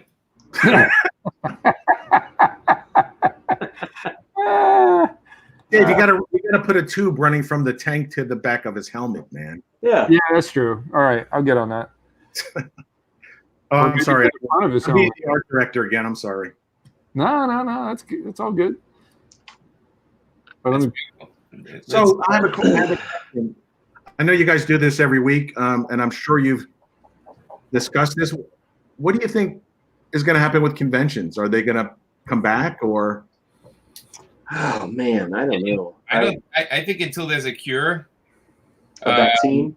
I don't think there's going to be a convention going on, or and I'm guessing at some point the people that run all these convention things are going to figure out a way to maneuver it, but I won't be comfortable sitting in a giant room full of people. Well, I think artist alleys are going to have to be different. That's for sure. And I don't think you're going to be able to cram people together the way that they do, like they have been. Yeah.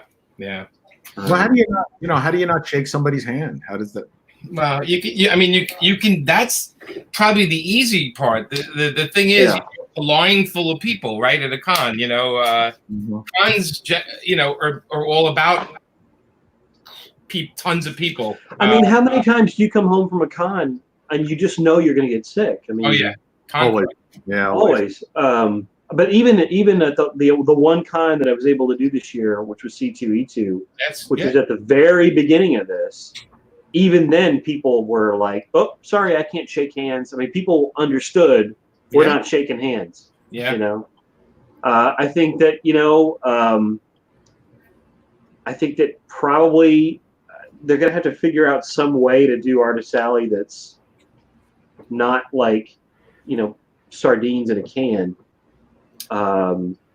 Even if it's to the point where it's a pain in the ass, but I don't know how expensive it would be to basically just rig up some plexi or something in front of the tables or something like that.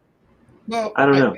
I think if there's some kind of shot we can all get, then that all changes pretty quick, right? Sure.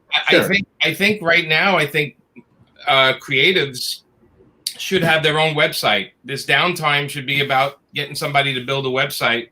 Yeah. So at least you can offer things like sketches, and at least you can do signed books, and you can. Yeah, and the cool thing is we're also doing stuff like this. Right. To kind of take the place of that face-to-face. Yeah. That we all like getting at conventions. Imagine we all got it though, like tomorrow. It's from Dave. Jinx. Well, there's a reason he's called Fizzy. Yeah, there you go. Did you notice that Dave just erased the skull face? And I did. Yeah. I didn't like it. It was driving. You artist, man. Dave, you're a dick. Don't do that. Just finish it. Yeah, somebody, Alex Jordan said we can do the cone of silence from Get Smart, but that's not fun.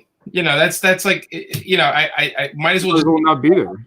Yeah, we could like cosplay as astronauts, just all of us. That's true. I mean, what was the, you know, what's the interaction for a fan? I mean, it's to watch what Dave's doing, to watch him draw, to ask questions. We're kind of doing it here, you know. On some level. Some people just want to shake your hand. They just want to have that connection for a minute. Yeah. I think sadly I'm probably gonna be a lot more choosy about who I shake hands with, if at all. I think we should back into each other, like our butts. That's the only safe way, because we face out. And if we just touch butts, I don't think we can get anything. Why can't we just bow like the Japanese? I mean, bow, yeah, like that. Some people are doing this. What? Doing what? They're doing the, you know, the. Oh, yeah. Yeah, but a lot of people can't do that, you know. I mean, well, that's not my fucking problem, is it? Hey, Jimmy, I have a question. Do that instead. Jimmy, I have a question. Yeah. You interviewed Stan Lee a bunch of times. Did you become friends with him? Yes. Yeah, Stan. Whenever I was at a convention, they would ask me to host it with Stan, because I'd known Stan for, you know, when I first started at Marvel, he you know, he came up to me. Funny, you know, and we started talking, and he used me as a weapon at some point. And story for another time, but he remembered me, you know, all the time. That's half the battle with Stan. And I also understood that he couldn't hear very well, so I would do the panels with him, and he could never hear what people are asking. But a funny thing he always would do, he'd say, after we were done with the show, he'd come up to me and said, do you need any work? Are you looking for work? Do you need any? He always check in with me, because if you do, I can hook you up. And I always told him, I'm so busy, Stan, but thank you so much. You know, just a great guy. He was a funny guy. Like when you got him away, I mean, he was funny, but when you got him away from things, he a little quirky, because he liked to have, like, in his rooms at a hotel, he liked to have live flowers. You know, that was part of his thing when you got him a hotel room. Wanted to have live flowers in the room, but he loved his comic books. He loved his fans. And I remember I went to a party where Stan was. I walked into the party, and laying on his like bed couch, it was Stan Lee and Lucy Lawless were laying together on the bed, like chatting. Wow. And I walked in, and Stan just gave me a look like, "That's right, right with me," you know. He didn't give you a look like, "Beat it." No, he wanted me to absorb that and then get the hell away, you know. But he was a funny guy. I remember I went to the X-Men premiere on Ellis Island for the first X-Men movie, and he, you know, so he wouldn't remember a lot of people. Like, you know, he just didn't remember, right? He met so many people, and he wasn't like a celebrity person, right? He didn't know. So he'd be sitting there, and he sat next to me during the premiere, and he kept going, "Who the hell is that? I know that guy. I know that guy. Who is that guy?" And I go, "Oh, that's the guy playing Wolverine." You know, "Who's that other guy?" I'm like, "Oh, that's Bill Jemas. He's at Marvel right now." "Oh, right. Like that was his, you know." But I mean, the guy lived to what, 94? I mean, he you know, of course he's gonna forget a lot of stuff. Sure. But a great guy, you know, just a real sweetheart. It seemed he really enjoyed his life up to the very end. He did. I mean, I think when his wife died, I think that was the end of him, because he had like a year after that. But I think his wife. It seemed like there was a lot of controversy at the end, though. Like, well, so his wife sort of kept a lot of things at bay from him, you know. Yeah. So I think once she passed, he was done. He was like just a waiting game at that point. Yeah, because he adored her, you know. I mean, he would talk about her all the time. So, you know, and that happens, right, with people when they're together so long. One dies and the other one goes not too long after. I think the fans kept him around for as long as they could, but I think in the end he was just And yeah, there were a lot of people fighting over money and stuff, and his daughter, and then there was, that was with sad. his company, and yeah, there was so much stuff. I tell you the truth, I kept away from all that because it seemed like it was just, a lot of greed, a lot of people smell money and crazy stuff happens, Yeah. We in comics don't really have that problem. It's really smelling money off us, so we're, Speaking of smelling, Stephen Bearfield says, "I'm not touching butts with Frank Thierry." What the? That means he already did. Yeah. It already happened. Yeah, because once you touch it once, it's never going to happen again. No, I mean, Amanda and I were talking about the good thing about the virus, if you can find anything good, was the lack of airplanes flying over, and the air quality seemed to change. And I just saw an article today about there was a huge drop in greenhouse gases over the last month or two because of the lack of activity and lack of travel. And I think of course that's back to normal. Maybe it's not going to stay that way. Well, I think when things get back to normal, it'd be nice if the world would take like a week off. Everyone in the world took 1 week off. Yeah, but it won't. No, it won't. It won't. You're right. Americans have the shortest memory. Oh yeah. Well, hopefully not in November. What is this Dan Panosian? What is this going on here? I don't know. I don't know what's going on. Oh God! Somebody's messing with me. Did Dan get into your? He might have. I don't know. Because all of a sudden I'm like, that's pretty brilliant. What the hell? He controls the vertical. My camera no longer works. Hold on. What the hell, man? Is there going to be like some animation or something, or? All of a sudden my camera died. I'm not really sure what's going on. Well, it not only died, but Dan took it over. So it's pretty funny. We're seeing like Dan's logo. What the hell happened?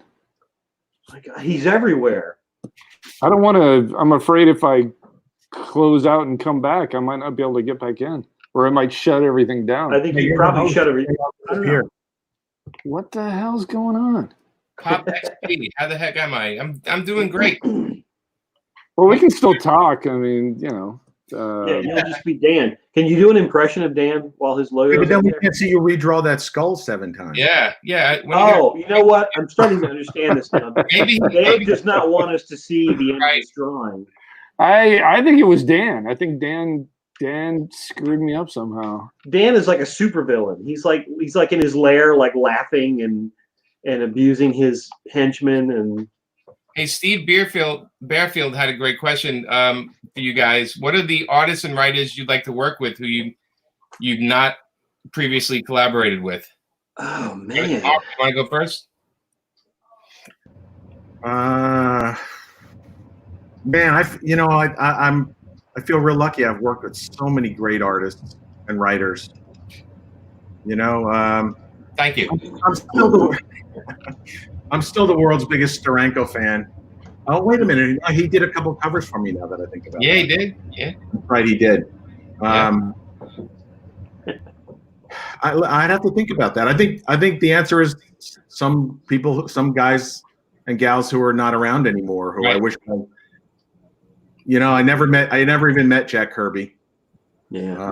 I met his wife one time. She was a sweetheart. I don't know. How about you guys? Cully?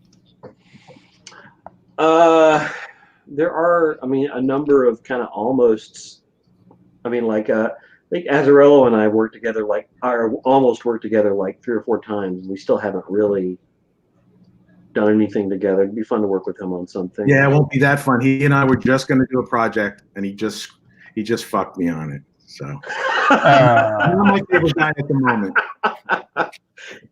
All 400 of you just heard that. He fucked him on it. Yeah, he's a great writer, though. Oh my God, I love his stuff. Yeah, he's unique. He's a character. I enjoy the character, but I also think he's a really good writer, and I'd like to work with him on something. But there are a ton of writers I'd love to work with on something. I don't know. I can't name them all. There are people that I'd work with again. I'd work with Rucka again. I'd work with Ellis again. that was a question that was up there earlier. I work with both of them again. Yeah. Did you ever work with Grant Morrison? You know what? I've done a couple of little tiny things years and years ago. Like I remember I did something in an 80-page, like a 1 million giant or something like that with him. But I've never done a serious project with him. Again, it's one of those things where we've talked a couple of times about doing something and nothing's really happened. So I like Grant. I was hanging out with him. I do too. Yeah, Amanda and I were hanging out with him in London, but when we were at that Birds of Prey premiere, he was out there, and just randomly, there's Grant, and he, real fun guy. Just yeah, super nice. You know. Yeah. Him and his wife, they're great. I tell you, I would have loved to ink like Jordy Bernay. I would have loved to try to do it. But if I had to write for somebody, and if they're not, I would want to work with Milo Manara would be, and I'd want to do exactly the type of material he likes to draw. You know, an adult graphic novel. Indian Summer is one of my favorite that he did, and I'd love to do a period piece with him, something with history. You know, I just he's one of those guys I can't get enough of his work. And you know, and yeah, Joe Kubert would have been amazing. I remember I sent the Monolith to Joe Kubert, the book, you know, and I just said, if you like it, let me know if you want to draw an issue. You know, I would fish all the time. That's what I would do with all these guys. I would try to get them to work with me. I'd try to tempt them, and sometimes it worked. Most of the time, you know, they're very polite. That's a regret. I never got to meet Joe Kubert. Oh, really? Wow. Never got to meet him. I hear such great things about him from everybody who knew him, and I just wonderful. Such a regret, you know. And that's actually one of the reasons why, like, I try to make an effort to like meet the people whose work I used to love growing up, because, and in some cases I've gotten to be good friends with them, like Simonson, and you know, just really cool people, and I, you know, I'm trying to do more of that, because I regret not. You have to. Jimmy, I met Kubert at that San Francisco. Yeah, it was him, and oh man, what a night that was. Yeah, Sergio, Darwyn, and Sergio, and we did karaoke. We did karaoke with Sergio there.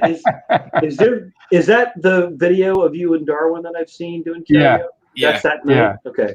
Yeah. We tried to go to a fancy restaurant, and then they kicked us out. And then we ended up at a way better one that had karaoke. Wow! So, in the company of giants. Yeah, I know. It was whose birthday party was that? It was a convention.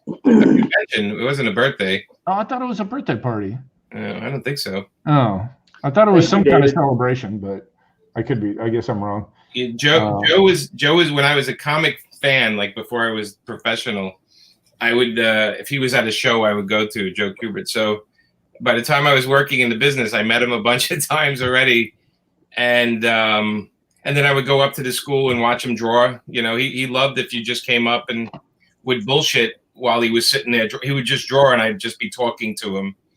And he liked it. He liked to be engaged while he was drawing. Yeah. And yeah, he was just one of my heroes, you know, the guy that stepped away from the companies and did his own books and did his own thing, and political art, and you know, he did so much, and you know, I mean, just his own books, all these individual books he did outside of Marvel and DC. The guy just had a career. After he passed away, I remember the kids had a lot of, you know, because Joe didn't sell a lot of his artwork. I don't know if you know that. He didn't. And all the kids, I guess, got to split the art. There was so much stuff. Yeah. Joe he was a working man. Even with the school, he still sat down every day and knocked out work. Hey, it looked like he was doing stuff right up near the end. I mean, yeah. What was the graphic novel he did, Jew Gangster? Yeah, Jew Gangster, which was fucking amazing. He was doing a follow-up to that, I think, too. So he had a couple lined up that never got done. Yeah. There's a question for Mark. Did you ever work any projects with Ed Brubaker? No. No. There's your answer. Never. No. Pretty simple. Yeah, there you go. Somebody's asked me about working with Paul Galassi, John V. Yeah, I worked a lot with Paul. I even got to ink him on Master of Kung Fu, which was the 16-year-old kid in me was screaming the whole time I was doing that. He was like, so, you know, when Stranko was out, Stranko only did a certain amount of work and then he went away. And I was of the age in the early 70s, mid 70s, when Paul Galassi came on Master of Kung Fu. And, you know, he was aping Stranko and eventually he started doing his own thing. And he just, I loved working on him. I did this book, Time Bomb, with him. I wrote for him and he drew, and I think it's one of the best things he's ever done. Besides the Saber book, which I love, you know, him and Doug Mensch did Saber. Just a great guy, sweetheart. He's one of the missing Rat Packs. It was really interesting to see him and Darwyn Cooke together, Paul and Darwyn together. It was like way too much for me. I had to go run in the corner. I can't even imagine. It was just, you know, because Paul talks quick. He's like, "Hey, baby, how you doing?" You know, and Darwyn's like, "Listen, buddy, let me," you know. The two of them, I would just sit back and watch that dynamic go crazy, and you know, a lot of fun. But Paul is. I talked to him not too long ago. He's doing a lot of commissions. He's doing like cover recreations and commissions that are beautiful. So if anybody's looking at something, is he doing okay? What's that? Is he doing okay? I mean, didn't he have some help for a little while? He's doing fine. Oh, okay. He sends me crazy emails, you know, with like silly things on them, like, you know, cartoons. And there was a while he was every time he wrote me, he was in caps, and I had to explain to him. I'm like, well, in like the language of, you know, the internet, that's you yelling. So you know, and he's like, oh, I just wanted to make sure you saw what I was saying. I mean, yeah. That's great. What were you going to say, Mark? You had something you were going to say? Jimmy, didn't you write a couple issues of Catwoman that he drew? No, I just inked them. Those were Ed Brubaker, and Ed Brubaker wrote those. Oh, okay. It was right after. I think it was right after Darwyn, right? I think. Yeah. Did you not? Didn't you do a book called Reload with Galassi? Yeah, Reload. It was Warren Ellis. It was 3. Yeah. Well, it was right around. That was right around the same time when I was doing Red. It was like a bunch of these little 3-issue miniseries. And I worked in a couple with Warren because Amanda did Two Step with Warren. Two Step. That's right. Yeah. Bizarre comic, and then, you know, I've been working with Warren when Amanda first started getting out of the Barbie type stuff. She did Vampirella, and that was with Grant Morrison, and then Warren Ellis, and then Mark Millar. She had like those 3 guys, you know, a year and a half worth of work in a row, working for all 3 of them. So, yeah, they're all 3 of them were wonderful. Warren's a pisser boy. Hey, speaking of Amanda, you know. Yeah, Amanda, where are you? I'm waiting for you to come down here. She's chatting away up with me. Let me hang on. I'll go get it. Dave, how come we still can't see you? I think I would have to restart my browser. Oh. And I think if I do that, then everything goes away. So I might do that after, you know, you guys get tired and want to leave, and then I'll just start it over. What a mess, Dave. What a mess you've gotten us into. I know. So we're entirely dependent on you at this point. Howie, are you actually sitting there drawing something, or are you just sitting at your drawing table? Yeah. Me? Parents know you're alive. No, I'm sitting at my Cintiq. Oh, okay. Got a webcam up top, and we never got Dave back. What happened, Dave? I would have to restart my browser, which would make the whole thing go away, I think. Okay. So I believe. I mean, I could give it a shot, but then I would have to probably start a whole new thing. And don't let this happen next time. What we're saying. My camera just decided to give up. I don't know. You know, I can't control technology. I'm dying to see you ink that piece. Well, like I said, I'll. You know he's going to burn it, right? Yeah. He's going to burn it. All right, Amanda. Okay. What? Amanda? Where's Amanda? She's hiding out. Hey. Could you replace Jimmy? She's Hey. Oh, there's Dan too. Oh my God! Wow. There everybody- he is. Oh my God, Look, it's so nice to see there's all Mark. of your lovely You know what? faces. We're getting crowded here. I don't like this. I'm leaving. Like those. I got Chinese food coming. I'm leaving soon. What? Hey, actually, hey Dan, now that you're Yeah. here, can I stop this broadcast on my web browser because I've got to redo my web browser Yeah. because my camera. Yeah, now that I'm in here to save the day, you can. All right, I'll do that. Hey, Gee, I'm digging the facial hair. Oh, All thanks. right, Yeah. I'll be right back. Okay, Dave. I was hoping Jimmy would have that Fu Manchu mustache. Oh my God, his porn Yeah, I stash. missed that. He wears the porn stash, but he doesn't wear it in the summertime, and it's getting too hot. Wow. Amanda, where's yours? 3 or 4 times it'll come in. So It would be really hilarious if Amanda came in with like a Sharpie beard on or something. Oh, I'll try and make sure. sponsored by Shopee. Has anyone checked on how well the campaign's going? Yeah, I'm sure it's doing fine. I think Dave was checking on it Was regularly. you checking on it? I'm going to check Yeah. it out right now. Dan, why do you sound like Marty Funkhauser? Isn't that poor guy die already? He did die. He did Yeah. die. Oh, that's He's too still bad. dead. He's still dead. Super It's at Dave. 50. It's We're at doing 50. pretty good. We're It's at $58,412.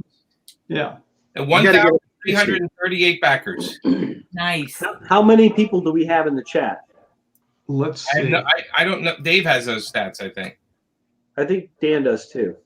Oh yeah, I can look. I can start. Someone was asking about Darwin here. Any Darwin stories? Oh my God. No, none. Bro. None.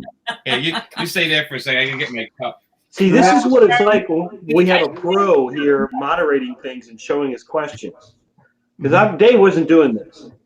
Oh yeah, you can. Well, I mean, this is the first time Dave's ever done it. So Yeah, I know. Yeah, and look how that ended up. yeah, exactly.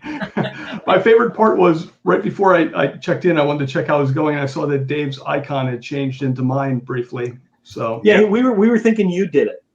no, I mean, I wish I had that sort of control where I could mess with them. You're the Darwin mode. Darwin? Oh my God. Oh my God. I didn't know there were two. I've only seen the one on the left. Yeah, same here. There's different years. I guess they made them. The coloring's Yeah. a little better. One has a dog on the back, and one Right, has this a is- duck on the The back. dog handle, and that's a You know duck what? handle. You ought to make a mold of that. And, I know. and, like, I feel like I could do a really good paint job, and it would look exactly. it'd be a great Christmas gift. I mean, it Oh, I looks know. just like them. Well, the funny thing is It when does. we found one up in about 20 minutes at an antique shop 20 minutes north of here, and it was actually even more well done than this one, and we ended up giving it to him for Christmas. And No, I've seen the picture. I've seen Yes, the picture yes. of you with it, you know. yeah, he was it gave it to him, and we never have been able to find a better Christmas present for anybody. Best $12 we ever spent. Yep. So, yeah. So I think he's up at his old house up in Canada. Yeah, it's with Marsha. yeah, Marsha Marsha has Marsha it. drinks from it. Why does that sound weird? Drinks from it. It's a cup. It's a Darwin Yeah. cup. Who has worked with Garth Ennis? Probably everybody here, right? Yeah. Yeah. Yeah, Garth is the pro. Yeah. I worked on Punisher with Garth, and Steve Dillon. And Painkiller Jane with the stripper in it. Painkiller Jane with the strip. Versus Darkness. That's Versus what it Dark. was. Yeah, Amanda drew that with Darwin. So- We were at Darwin. Garth many times. So sometimes you give away extra stuff for different tiers. Is that book the pro a part of that sometimes or not? No, we don't have. It's in its 7th printing. I think it's 7th Yeah. printing. So we've slowly gotten rid of almost all of them. We have to get more from Image. When 8th printing, you mean? No, they have. I think they printed like 6,000 recently of the. They Did keep it in it stock. start as a Kickstarter? What's that? Was it a Kickstarter originally? No, the book came out in 2001. So it's way before any kind of crowdfunding was there at all. We actually pitched it. We pitched it to DC, the Pro, and they didn't want it. We pitched it to Top Shelf. They wanted to change the name. We pitched it to a lot of companies, and the image jumped right away. They said, "We'll take it." Everyone else thought it was going to be trouble. The book was going to be, and it almost turned into trouble for us at DC. Yeah, I had to go in personally and apologize to Paul Levitz on some level. Of course, I didn't write it. That was Garth Ennis, but I had to go in. You're always the one that's like pulling everybody's asses out. I went in, and I know Garth would have made a better argument than mine was. I remember I told Paul, I said, look, you do this every month in Mad Magazine. You spoof the characters. How is this different other than, a blowjob and all that kind of stuff? But those things. Go buy that book now, folks. There's a BJ in it. Hey, kids, comics. What was that? There was recently a book similar to that where where DC decided to pull the plug on it, so to speak. What was that book, Mark? It was a little too controversial. Something Warner Brothers probably didn't want to be involved in. Oh, the Black Label book, the Batawang? No, not that. No. It was it was like Second Coming. Did you call it? Oh, yes. Batawang? What's Second Coming? That's yeah. What is Yes, because you were doing the covers for it. Mm-hmm. Yeah. Good night, Ted. Ted's leaving. We have like Dave's big logo across the bottom here, but no Dave. No Dave. Well, that's in lieu of Dave trying to figure out how to jump back on the stream. It's like his presence is with us. Here's a question Dan, are those stripper poles behind you there? Yeah, those, no, I wish. I'd be stripping. Oh, it's a closet door. Yeah, it's a closet. Oh, you know what? I just thought you had a huge studio. That's actually No, it's like this. I'm in a closet. What a jip. Yeah, it's a real ripoff. It's like I am. Yeah. I'm kind of disappointed. I thought you had this like amazingly big, interesting studio. This is this is a good question. Cool. Dan, are you getting a profit getting option? Did I ink that? No, I drew the first 4 issues and then a issue 0, so like 5 issues in the beginning. But that's all Rob Liefeld. So you're not benefiting from it. I'm benefiting the fact that for some reason Rob let me pencil with almost 0 experience penciling, so it kind of got my foot in the door. But what he's trying to find out is if you got a check from this option. No, I mean I might get if they start selling extra trade paperbacks or something. Yeah. Would you play profit in the movie, Dan? I would have 20 years ago, maybe. Yeah, I'd love that. Oh, Dave's asking for the code. What he doesn't realize is that he sent out the code to everyone. He could use the same code. You know what? Just continually text him different numbers, and just have him keep trying it.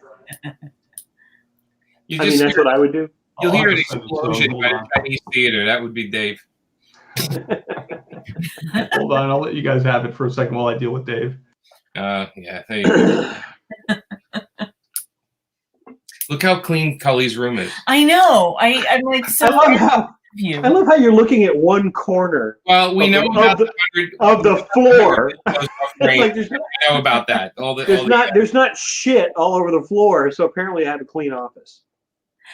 And you can't see cheese floor. No, but everything looks very organized behind you. Well, I'm an organized guy. Yeah.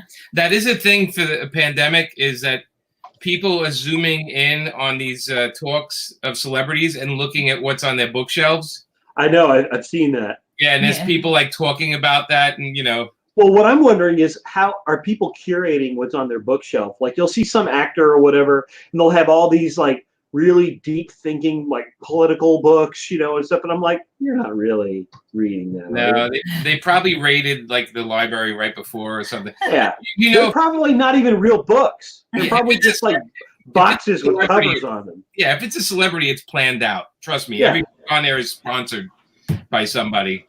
You're not Dave. There's a check. Oh, there's Richard, who we were just talking about. $58,468 is where you are. All right. Fantastic. Thank you, everybody. Wow. That's great. It's all thanks to this man. He's the only. Daryl Adams. Thank you, Daryl. All right, there it is. Finally. Hey, why is it not finished? Because I was trying to restart my stupid computer. There's a question for Mark here. Yeah. What are you working on now? A number of things. I'm drawing a comic, a series. Jimmy mentioned Scott Dunbier earlier. I'm working with Scott, and actually a really cool writer who I can't mention right now. Does his name sound like Neil Gaiman? No, I wish. Does it sound? No, actually, it's a really, really great, famous artist who's also a really good writer too. But he's known more as being a phenomenal artist. So I'm working with him. All right. Yeah, I wish I could say what it is. It's that interior stuff that I was saying is so difficult, but it's fun to do. Yeah, Cully knows because Cully and I talk every day. I know what it is. I just finished some artwork for ads for Converse sneakers. Ooh, which that's cool. It was really kind of fun, but weird to do mainstream illustration. Amanda did that for Nike. Oh, cool. Yeah. Yeah. They pay really well. Those kind of companies pay really, really well. Yeah. I love that. The baseball, the watercolor illustrations are awesome. There's got to be a book. Are you ever going to do like a sketchbook of that? I've talked to Jimmy and I were talking earlier. I've been working on a book on baseball, another baseball book for the last like 4 or 5 years, and it was just about to come out as a Kickstarter project, but I obviously had to put it on hold because there's no baseball this year. Yeah. Mm. Well, that might be the fix that people need. It might be. Yeah. Maybe it'll come out for Christmas. See what Dave is up to here.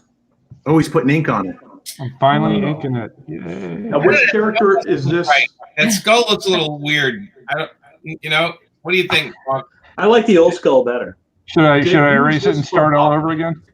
Send it to Mike Mignola. Have him redraw the skull. There you go. Yeah. I'm glad you put that hose on there, Dave. Which character is this from Popkill? Well, it's the special edition. That's awesome. If we hit 200,000, it'll be in the book. I guarantee it. That's a lot of knishes.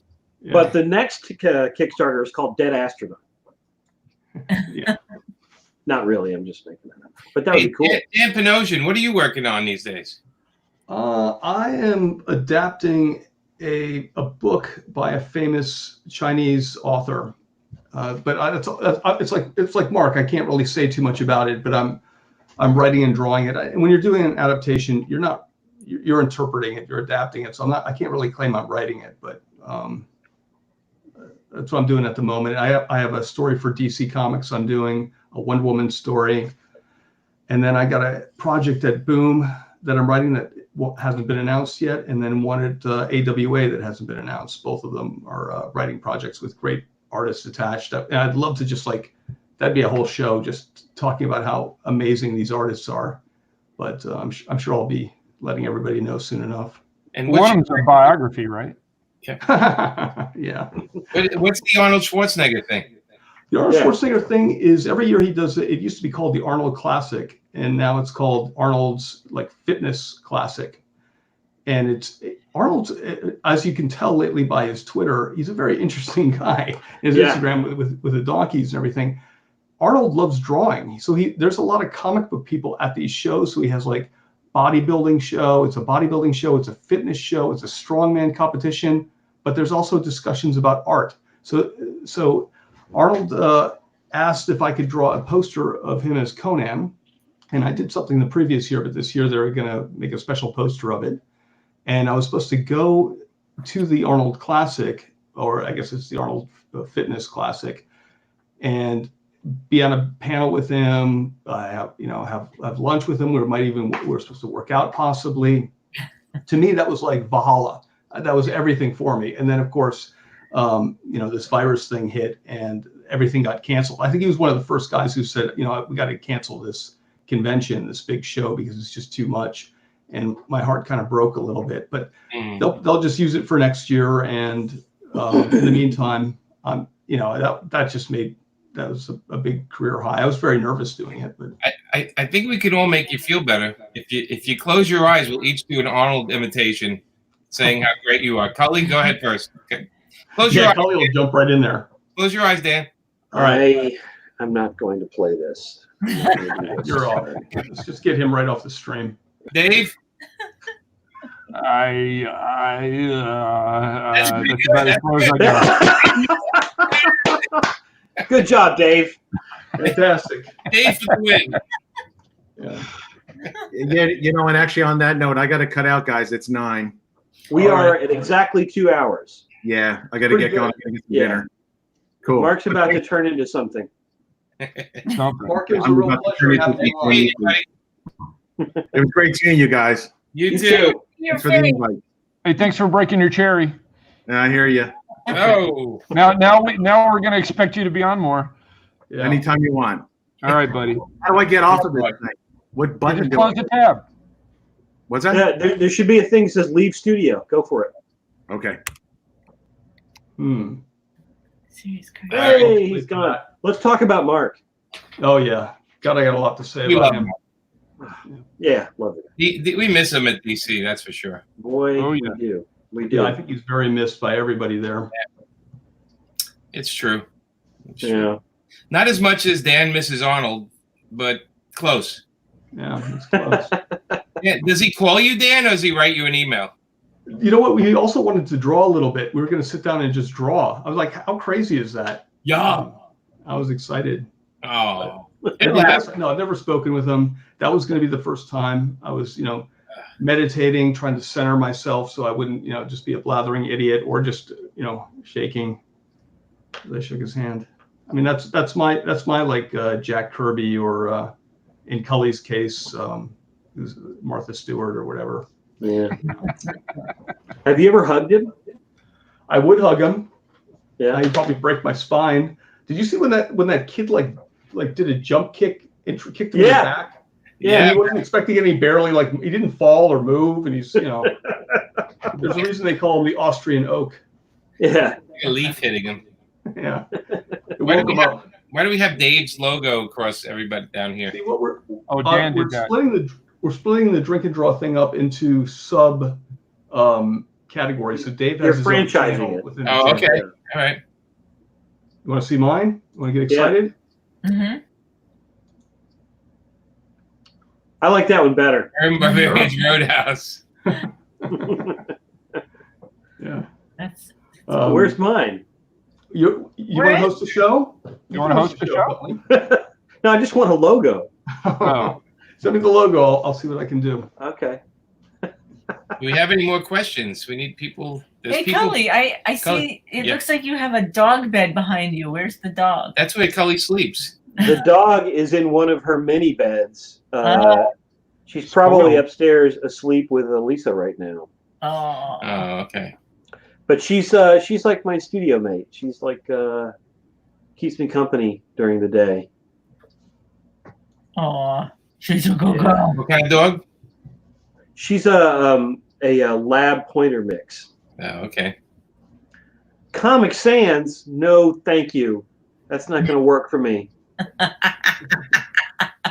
about bubble lettering?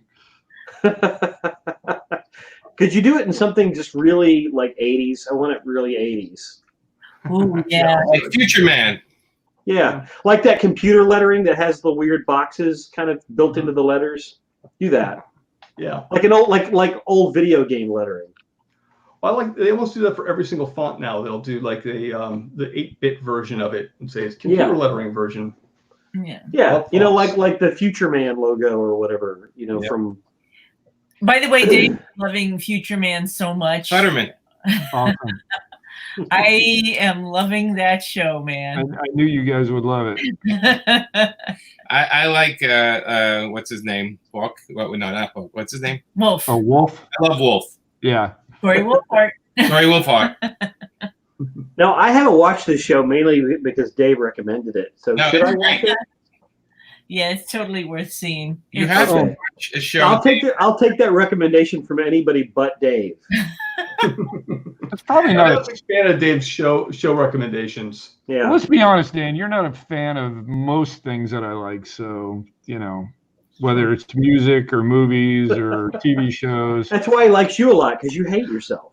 Yeah. Well, that's true. Where's Elena tonight?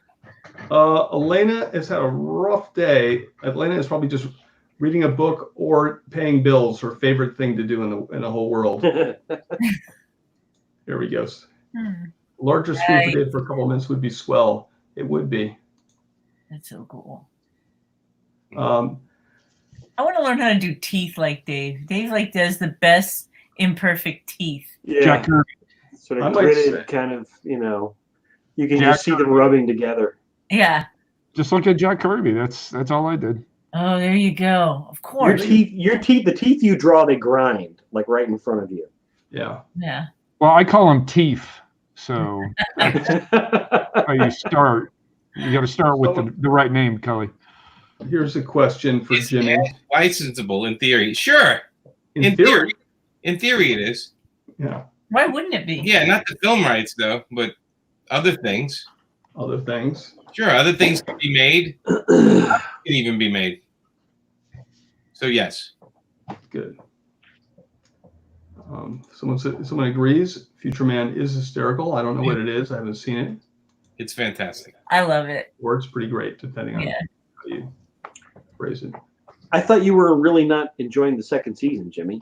No, I didn't like the second season. The third season made up for it though. Oh, okay. I didn't know how many seasons there were. Yeah, it's 3, I think. But Dave, how many seasons is it? I think it's 3, but somebody might be able to let us know on, On the message. I don't want to commit Does to this an help? answer because I'm an idiot. Yeah. That helped. so everybody enjoying their quarantine? Well, I love it.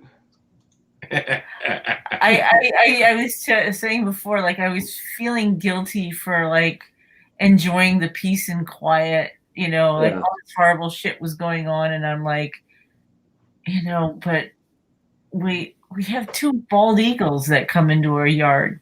It's holy cow, we've never had that. They do taste like chicken, in case anybody was wondering. Big chicken. They taste like freedom. Super Patriot thing with Eric Larson, like a Kickstarter for that book. Wait, would I? Yeah. I don't think Eric wants to revisit that. I think he got traumatized by how late I was on the last book. And also, Dave doesn't do interiors anymore. Well, that might change eventually, but He does sometimes. Dan, any more thoughts? Well, it was. Cully, what are you working on? I did not say what I was working on because it's. I've got a couple of things that are sort of coming up, but none of it's really been Hold on, announced. there's a question for me. Hold on. Oh. I've been penciling more, doing some pencils and inks. Yeah. Oh, really? Right. There you go. That's great. I'm trying to do what Dan does a little bit. Hold on. I want to see this. Yeah. Oh, just a little, just that. That's not too bad. You get. Yeah, I'm trying to get the make it look like it's effortless and then intimidating at the same time. That's Dan, amazing. you can take the question down now. Oh, sorry. Oh, you didn't answer it. There really isn't an answer. Oh. I guess Dan, what are you working on right now? Someone wants to know if there's a possibility for slots to happen again. Of course, there's always a possibility. What's up, Slots? People would have to want it, though. People would have to like the book, and that's been the biggest problem that book's Right. had. Nobody likes it. Well, it's not readable. It's unreadable because of the art, the writing, the lettering, the logo. It's everything about it. Yeah. People hate. Right. But no, it's been, they're talking about sometimes some film stuff, and I'm sure Jimmy can speak to this, but it's always back and forth with any Hollywood deal. Like 1 minute I'm celebrating, the next minute I'm in tears on the floor, a mess. But I'd love to I love that book and those characters, so I'd love to do something like that again. I went into the comic book store to pick up, I think, the second issue of that when it came out, and brought it to the register. And the guy behind the register was somebody I didn't know. It's a comic shop I go to fairly often, but I didn't know the guy behind the register. And he started off on a gush session about you and about slots. I used to date that dude. Yeah.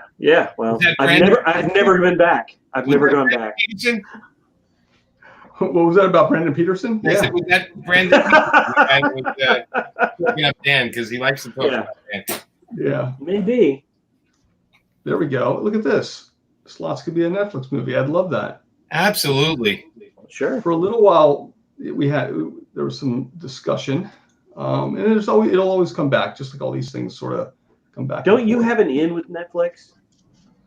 Everyone living in LA has some kind of in. Yeah. Netflix. I mean, doesn't Elena have an in with Netflix? Does she? Because she did that one movie. Sure. And she's on Justified. She's on Justified, which is that on Netflix now? No, it was on Hulu. But when she came on, I was looking at TV. I'm like, that girl really looks familiar. Like, it took me like a minute or two. I was like, oh my God, that's a late. Like, I was just like, that girl looks so familiar. That happened to me a couple of weeks ago, but it was a commercial. Oh, she was on Whole Foods. She's this. Yeah, right now it was a Whole Foods commercial, and we were watching something, and I was like, hey, wait a minute, and I paused it. And Elisa was just like, what? And I was like, And I started making all these noises. I don't think they have that here on the East Coast. The commercial. I haven't seen it yet. Oh, you haven't seen it? Well, no. I mean, TV the one is so... With Sierra. Sierra, like. Oh, yeah. Yeah, we see Sierra all the time. Jeez. Yeah. She rules the Kinder universe. Oh, yeah. They're delicious. I do like those things a lot. Hey, Amanda, what are you working on right now? The Harley Quinn book, a Harley Quinn and Birds of Prey book, and the Black Label book, and a cover. Cool. Yeah. I'm just and cleaning the kitchen. That's the other thing I'm working on. Nice. I can't wait to see that. Yeah, I'm really excited about that. You're cleaning the kitchen? Yeah, I was cleaning the kitchen when you ran upstairs. I should have taken a picture. It's like Bigfoot. It's like Scott and Bigfoot. Oh my God, she's cleaning the kitchen. And we had a movie night with our young buddy Fisher from next door. We're like introducing him to all the fun movies. Like we saw Galaxy Quest tonight, and he thought it was very funny. Mm-hmm. So, yeah. Well, you're going to show him Clockwork Orange. What's that? Oh, Clockwork Orange? Not yet. Not yet. All right. Not yet. There's too much explaining. Yeah, that might be heavy. Too much explaining for him. For his age bracket right now. But no, actually, no. I think. Well, Steve Bunch, I think, saw it when he was the same age, but Steve Bunch look what happened to him. Person. Right. Yeah. I remember I was at a library and they had the like a photo book. Like, you remember how they used to do that with movies? Yeah. Yeah. Yeah. Photo novel. Yeah, and they actually had a Clockwork Orange in this library, and I saw it before I saw the movie, and I remember just flipping through it. And of course, they even had the nudity stuff, and it in some ways it kind of sickened me a little bit, but I was like, I gotta see this movie. I mean, Are you sure that wasn't a practical joke? How so? Like, maybe it was like a candid camera thing. Like they had a camera on you to see your reaction at basically finding porn in the library. That would have been funny. Did you ever see that Alan Funt movie? Yes. What do you say to a naked lady? Yes, I've seen it. Yeah. Oh my God. I remember actually when I was a teenager, they kept doing that for a while. Like they had that movie that he did, but then I guess it was for Playboy Channel or something. He had a thing called Candid Camera or something like that.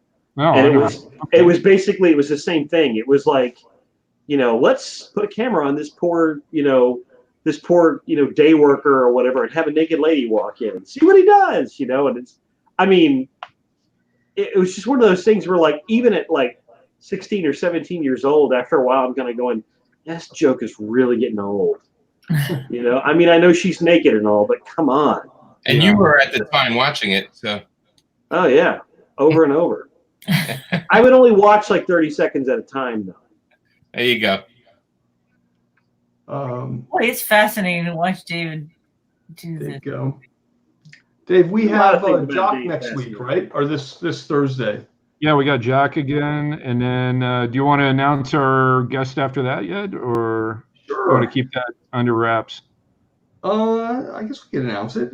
I don't see why not. We're gonna have Jock because his internet connection was kind of off for the first time he said ever, and he just kept cutting in and out, and so we're gonna bring him back and do a proper episode, and then the following week we're gonna have Mike Mignola on, which will be interesting. Nice. Yeah, that'll be fun. We were going to get you on too, Cully, but Mike said absolutely not. Ah, it's okay. He's just jealous. Do I have a preference working in the BD format over monthlies? I prefer to work on BDs, honestly. And BDs are the European graphic novels. That's what they call them. And I did 2 books, both called John Tiffany. And it was interesting. It was for Lombard, and it was something I always wanted to do ever since I saw Marini's work years and years ago.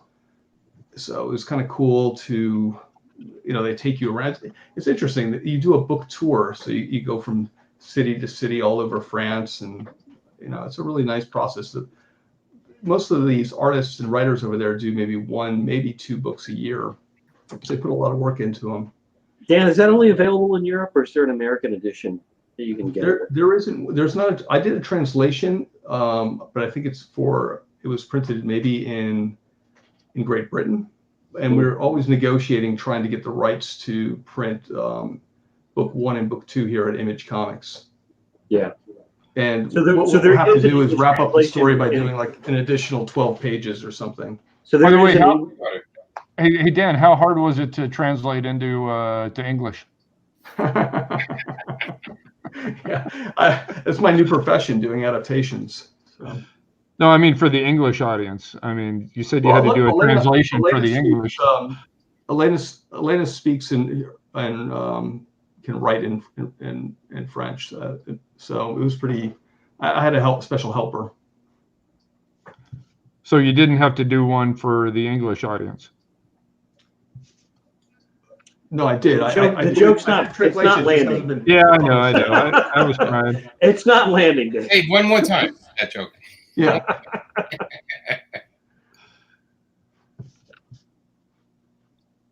It's fascinating watching. I know, man. It's just like mesmerizing. Jimmy said that I should do this more often. Yeah. What, ink or draw live? Draw live. You should. Yeah. I guarantee you would have a shit ton of people watching, which maybe is probably maybe part of the problem, I guess. You kind of just, it's like drawing at a convention. You just kind of, you don't worry about it, Yeah. Maybe I worry about it too much, but yeah, I should try it.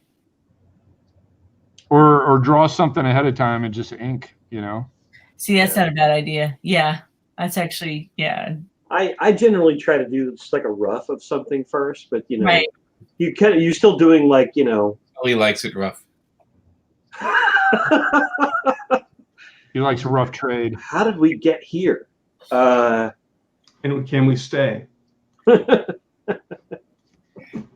Well, I've lost track of thought that I had. So Pop Kill, future issues will be released as Kickstarters. We have 4 issues total. And Juan's drawing them. We're going to be releasing them. So there's a couple more, but this one for the first one, it's ending soon. A couple of hours probably. 58,503. Could we get it to 59? What did we start at? We started at 28,239. So, do you think we could get it to 59 tonight? I think so. I think Jimmy, did you see my donation? What's that? Did you see my donation? No. Oh. Let me go check right now, though. I'm gonna go check. Right now. No, it was early on in the campaign. I donated. No, $1. I saw that you backed it. But Yeah, I backed it for $1 though. Oh, you did? Yeah. Thank you, Dan. Really? That's it? David already lent me a digital copy. I pirated it, and I've been making money, so I'm going to give part of the proceeds from the pirated version back to the Kickstarter. Well, I might have to go back and edit my pledge to something smaller. I'm setting a trend. Everybody's losing their stretch goals right now because they're. Yeah, if you lose the stretch goal, blame Dan. Thank you, Judy. Judy's keeping score for us. You know what, Judy? We should post a link. It's Dave's job. I know Dave had all about he could handle with his little knife and cup and fork or whatever. Hold on. Let me do it again. Yeah, Dave, come on. You're supposed to be like handling this whole show. Since I had to restart the computer, I gotta look it up again. All right, you can put everybody else on while we stare at your arms. Yeah, thanks. Close enough to smell them. Yeah. No, Dave's a good arm washer. I'll say that about Dave. But just his arms. Just his arms. He only washes his arms. He never cleans anything else. Well, that's the only part that ever gets dirty. Yeah. He doesn't like to get his hands dirty. All right. Does anyone want to be smaller than Dan? I don't understand. Richard Pace is asking that, Dan. What is anybody? I don't get it. Maybe the screens. Richard, we don't get it, okay? We don't get it. Dan, okay. Dave just wants to draw and not be bothered. All right. True. There we go. Dave wants to be The famous. link up? There you go. There's the link. Go. Look at that. Just memorize that and type it right in. I'll tell you. I'm going to give you guys a hint. Dan is. Oh, here comes the hint again. You're so wonderfully passive aggressive, Dan. You take passive aggressive to a new level all the time. I do, don't I? Hold on, you guys. I get it, Rich. Okay. It's about the donation. That was what he was talking about. Richard Smaller than Dan. I'm on at this point. Yeah. Here we go. There you go. You know that drawing's taking way too long. Yeah. So if you guys type this in, you can get right to the Kickstarter. Just type. Can I just say, Dan, I'm glad you came along. I mean, just for that, I'm worth my $1, Jimmy. You've whipped this into shape. This whole broadcast. I really have. Yeah. Hey, so once everything gets back to normal, what's the first thing you guys are gonna do? Cully, I know you thought about it. You know what? I miss going to restaurants. I would like to go to a restaurant. I'd like to not cook for once. I don't know. I mean, I've been getting out. I've been taking like drives and things like that. But yeah, it would be nice to go and shop or something, when it doesn't have to be like, grocery shopping or essentials or things like that. It's getting kind of old. I'd like to go to a beach. You could do that. Yeah. How far away are you from the closest beach? Probably about 6-7 hours, 8 hours, something like that. That's a bit of a drive. Yeah. I mean, I could go down to, you can go down to like Port Aransas or something like that here in Texas. I think, yeah. What's that? No, I think first thing I'm going to do is run into a crowded movie theater and yell fire, because you can't do that now because there's nobody in the movie theater, right? Yeah. I thought you just go into a movie theater and watch a movie. Oh, or watch a movie. Yeah, that's another thing. Yeah, I'd go to a movie. I think for me probably is drink and draw. Just getting back that once a week. Yeah. Drawing, getting out, seeing friends. Yeah. Yeah. You can get some plexiglass. You can do that drink and draw. Yeah. Yeah, but where? And there's no bars that are open. Yeah, that's Well, I think we mentioned that I was talking to Amanda that California will be the last place to really open up because there are a lot of people there that think very highly of themselves and throw themselves out into the world so quickly. Very important people. The acting and community, the Hollywood community.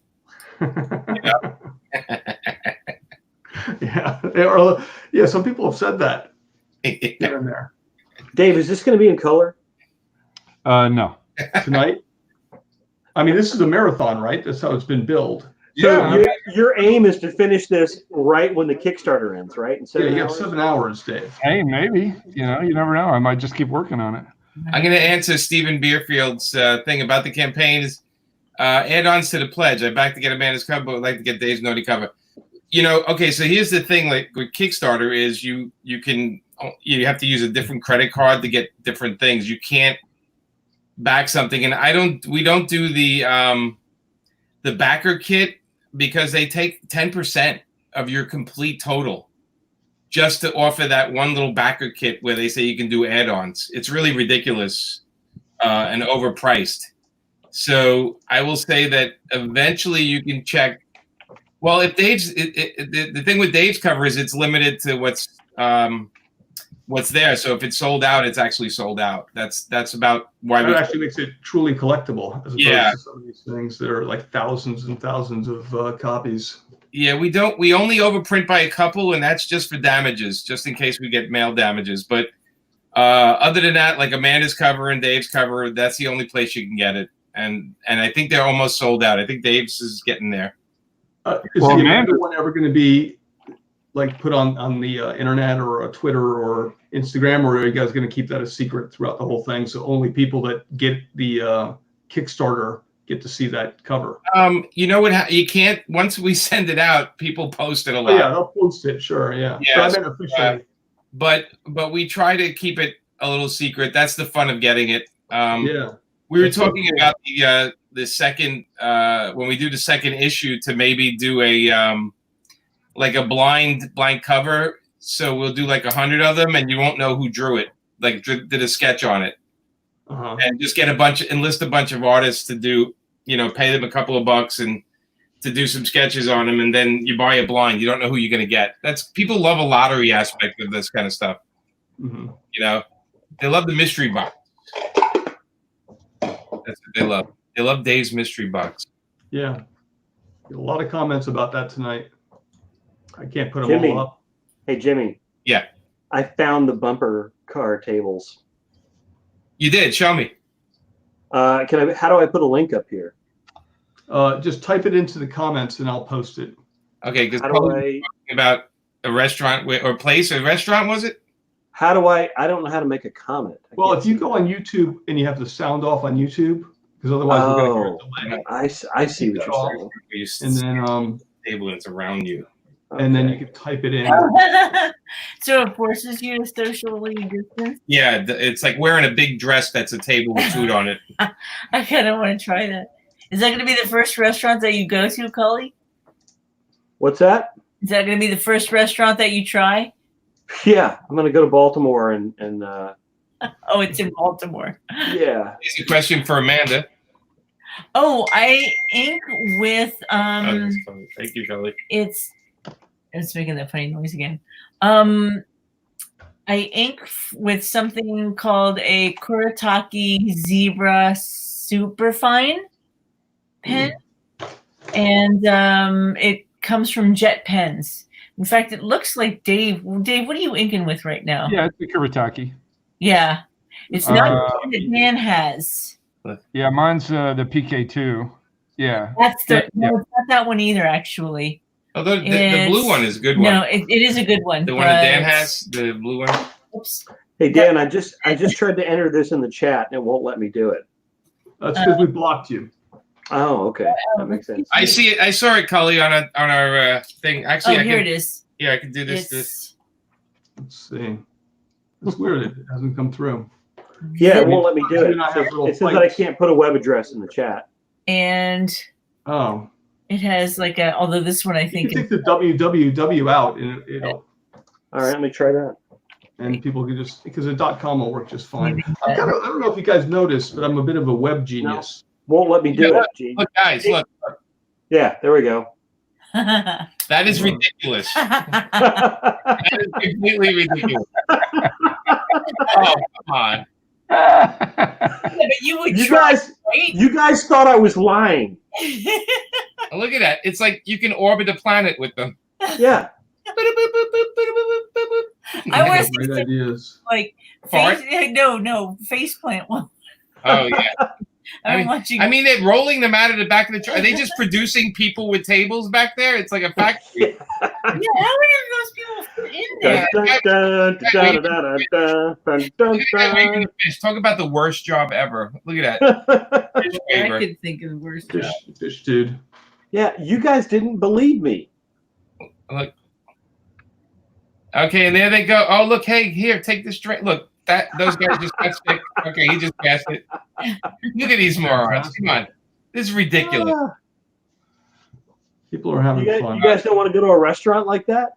Oh, I do. Yeah, Amanda does. Yeah, totally. Sick that night. Fill that thing up with Jello shots or something and just go to town. I don't When like was the last time you had a Jello shot, Cully? I don't know, 1987, 88. Was it true it was off Dave's stomach? Mine was 92. Dave's stomach is a Jello shot. It was. We used to call that the hairy navel. It was mid-December of 92. You remember your The last time I had a Jello shot? Yeah, that was my last. I had. What kind was it? Experiences. It was off Darwyn's ass. That's no, what I remember. didn't. Yeah. It was one That's of a new frontier. experiences that ruins you for a particular liquor for the rest of your life. Oh God, I've had a few of those. There's a few that are off the list. Southern Comfort can no longer be consumed. I watched this documentary on Hulu about bourbon called Neat, and they had a place in, God, I want to say it was somewhere in North Carolina or something like that, that made whiskey Jello shots, like bourbon Jello shots. I would try it. Yeah. Yeah. I guess I would try that because, yeah, I can't do vodka ones anymore. Yeah, why not?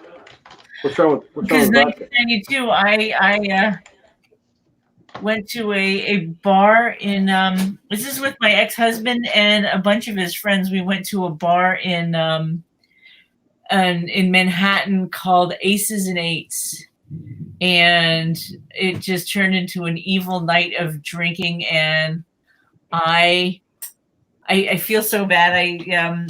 My ex-husband's friend, I painted the inside of his car with vomit, and I felt so bad.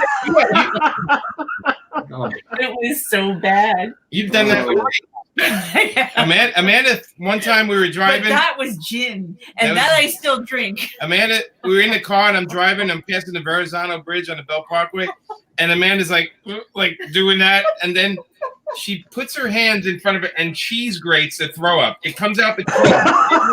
Did it come out like sideways and stuff? Yeah, and it shot all of the windshield on the front. It was like a lawn sprinkler. It did. It shot everywhere, and That's disgusting. I pulled the car over, and I had a 6-pack of beer in the trunk, and I just washed my car with beer because it smelled better than her vomit. Yeah, it was. I'm not charming. I would love to see the drunk history episode of this. That's when I knew she was the girl for me. Yeah. Chunky. I think you grew up White Castle hamburgers or something. No. Dave? I had like 5. I had like 5 gin dirty martinis on an empty stomach, and so it was olives. It was chunky. You look Nice. kind of sick right now, actually, just talking about it. Hey, real quick, Dave, are you administering this at all? Am I administering what? That is your answer right there. There's your answer. That is the answer. You could select one of these buttons to make the. There we go. Like that. No, but now it's just me. Right. We're not supposed to be looking at Dan? Wait, hold on. Oh, this isn't. Wait. How do I do this? Maybe not. Maybe because I've logged in. If I log out, you can do it. Like if there's a lot of movement or something, is that what? No, he wants the art big and then us small on the sides. Right. Yeah, and we could do that. Like originally, when Dave started this live stream, Dave was the administrator, but when he got off and I was the only one left. Well, I mean, one way that we could fix this is Dan, could you draw instead of Dave? That might get us more views. Yeah. I don't know. I don't know. You guys were up to 350 views for a little while. Well, we were up to like 400 at one point. Oh. Yeah. And you showed up. Are you guys really going to do a marathon? Are you really going to try and keep it going until like 7 o'clock in the morning? I'm sure. Me. I have to go to the bathroom. Oh, thank you. Think of it, We're gonna eat something while we Eat get and draw. There we go. some watermelon. I thought it was maybe you had some Jello shots or something. Well, I spiked Ready to go in the fridge. Well, thank you. If we're gonna last, we need to have some water. Yeah. Yeah. Jim Jones gave me Kool-Aid Jello shot. Nice. 58,644. Ooh, that's great. Imagine if I did like one more dollar. Yeah, why 44? Yeah. It's because somebody gave $1 to us That was Dan. That was me. and then took it away. I'll never take that dollar away. 24-hour comic. I would like to try that one day. We can all do a 24-hour comic. Wouldn't be very good. No, nobody would like it. Dave can do a 7-hour comic. Somebody was blocked, I see. Uh-oh.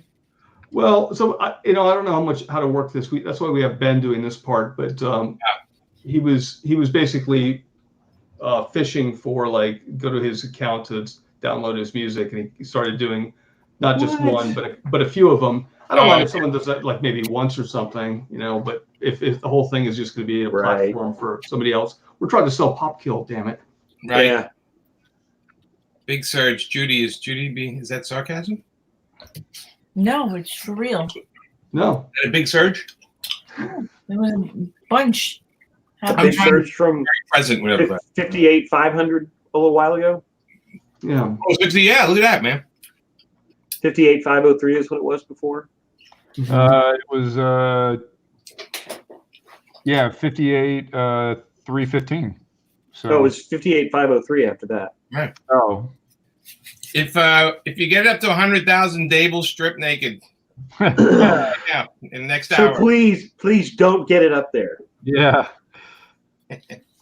Dave, you were right, 100 grand. I thought about offering I would shave my beard off, but then I was like, I like my beard. You like it more than 100 grand? You go to the beer? I think you can grow it back. Yeah, Dave. I don't think we would hit 100. There was a great. Okay, if we hit 100 grand tonight, I'll shave my beard off live. How about that? Tonight? Cully, get the checkbook out. Okay. Cully, it's time for the red money to come out. How about this? If we don't get it, Cully's going to shave Dave's back. Yeah, a threat. Basically a threat. Right. It'll grow back, Dave. It's fine. Uh-oh. Right, here's the thing. Numbers are going down. I'm not going to shave it until the check clears. The numbers are dwindling already thanks to this. I'm going to shave Dave's back and have watercolor brushes made from it for everyone. Wow, I'll take that. Yeah. I don't know. Imagine how your inks are going to look with a Dave brush. They'll be a little curly. I can see a lot of swirls. Yeah. His back hair. I think you guys should get. Dave's back hair is like matted, like straight. He combs it straight, right? I think you guys should have a drink and draw like line of pens and pencil, like drawing art supplies, like a pack. Devil pig hair. Right? Yeah. For all the people that want to know what Dave and Dan are using. Dan? Everybody's just saying, yeah, to Jimmy.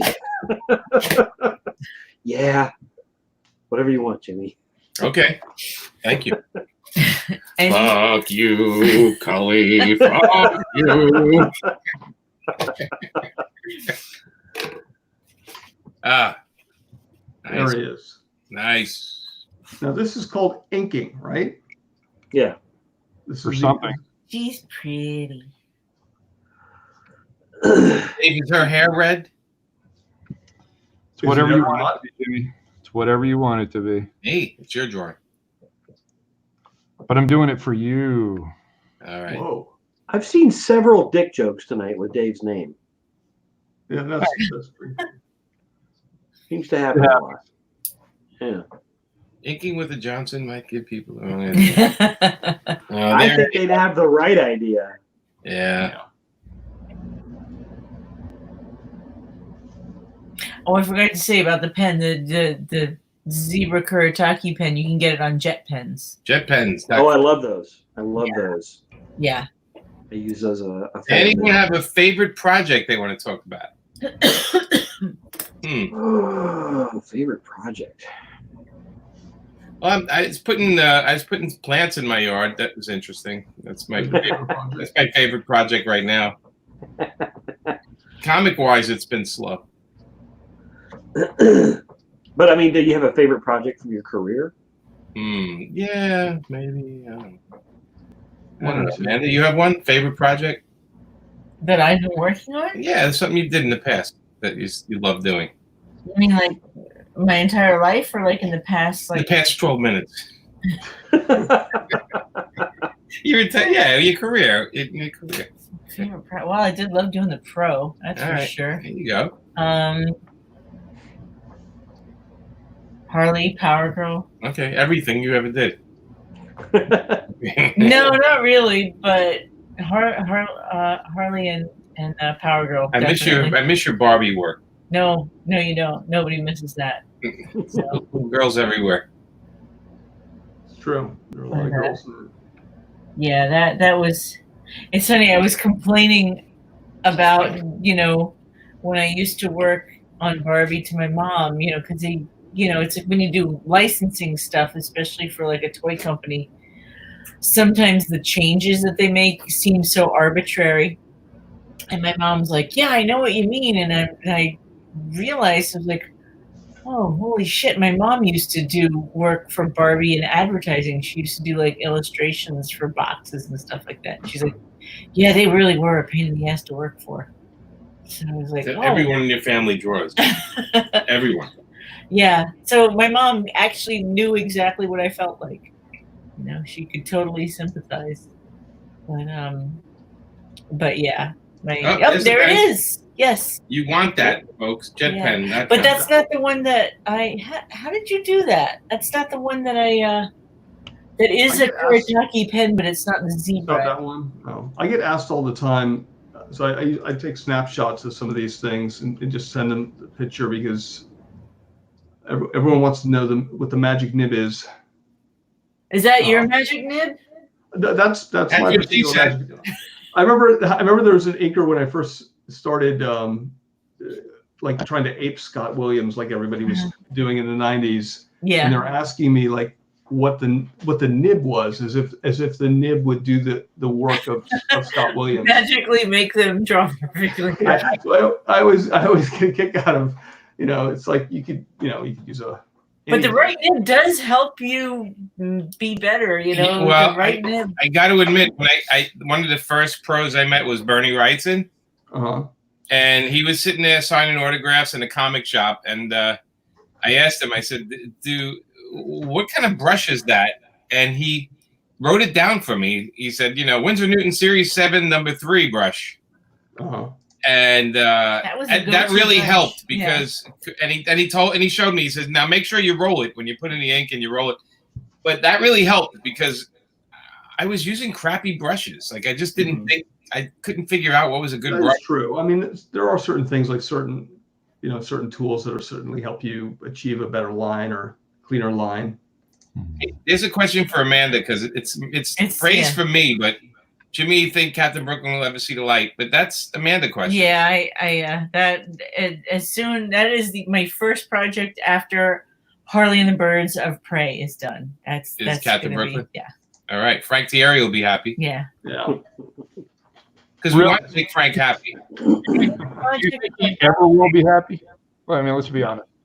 Yeah, I have a project that we had an idea for DC. We had a Power Girl idea for DC, and they were like, "We're not doing any Power Girl right now." And I was like, Oh, Yeah, we pitched them a Power Girl book, and they were not And they interested. said no. Nope. we're gonna do a whole show with Cully. Regrets, it's called. Regrets. I've heard he's had a few. Yeah.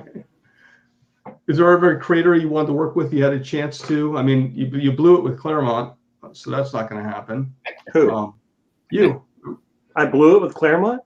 Don't you remember that one time? It was Oh man, yeah, that was awesome. That was you. Actually, you blew it for me with Claremont. I did. What happened? It was a big misunderstanding, sadly. It was not. You knew what you were doing. You knew exactly Well, what you were doing. That was not my fault. No, it was not. It was not Cully's fault at all. But it ended up making Cully, like Chris Claremont, giving Cully maybe a second look there. I have never gotten a dirty look quite that bad from anyone until that Yeah. time. Should we tell this story? Yeah, might as well. yeah. Maybe it'll clear things So up. we're at Heroes Con, and it was the end of the day, and all of us were kind of sitting together, and I was sitting directly across from Chris Claremont, who had a line of people, and they were starting to shut the lights off, and he still had a line of people. We were getting our stuff together to leave, and we're walking past Chris's table, and as we're passing Chris's table, I said, "It's over, Chris. Let's go." And Chris he stops and he does this. He looks at me and goes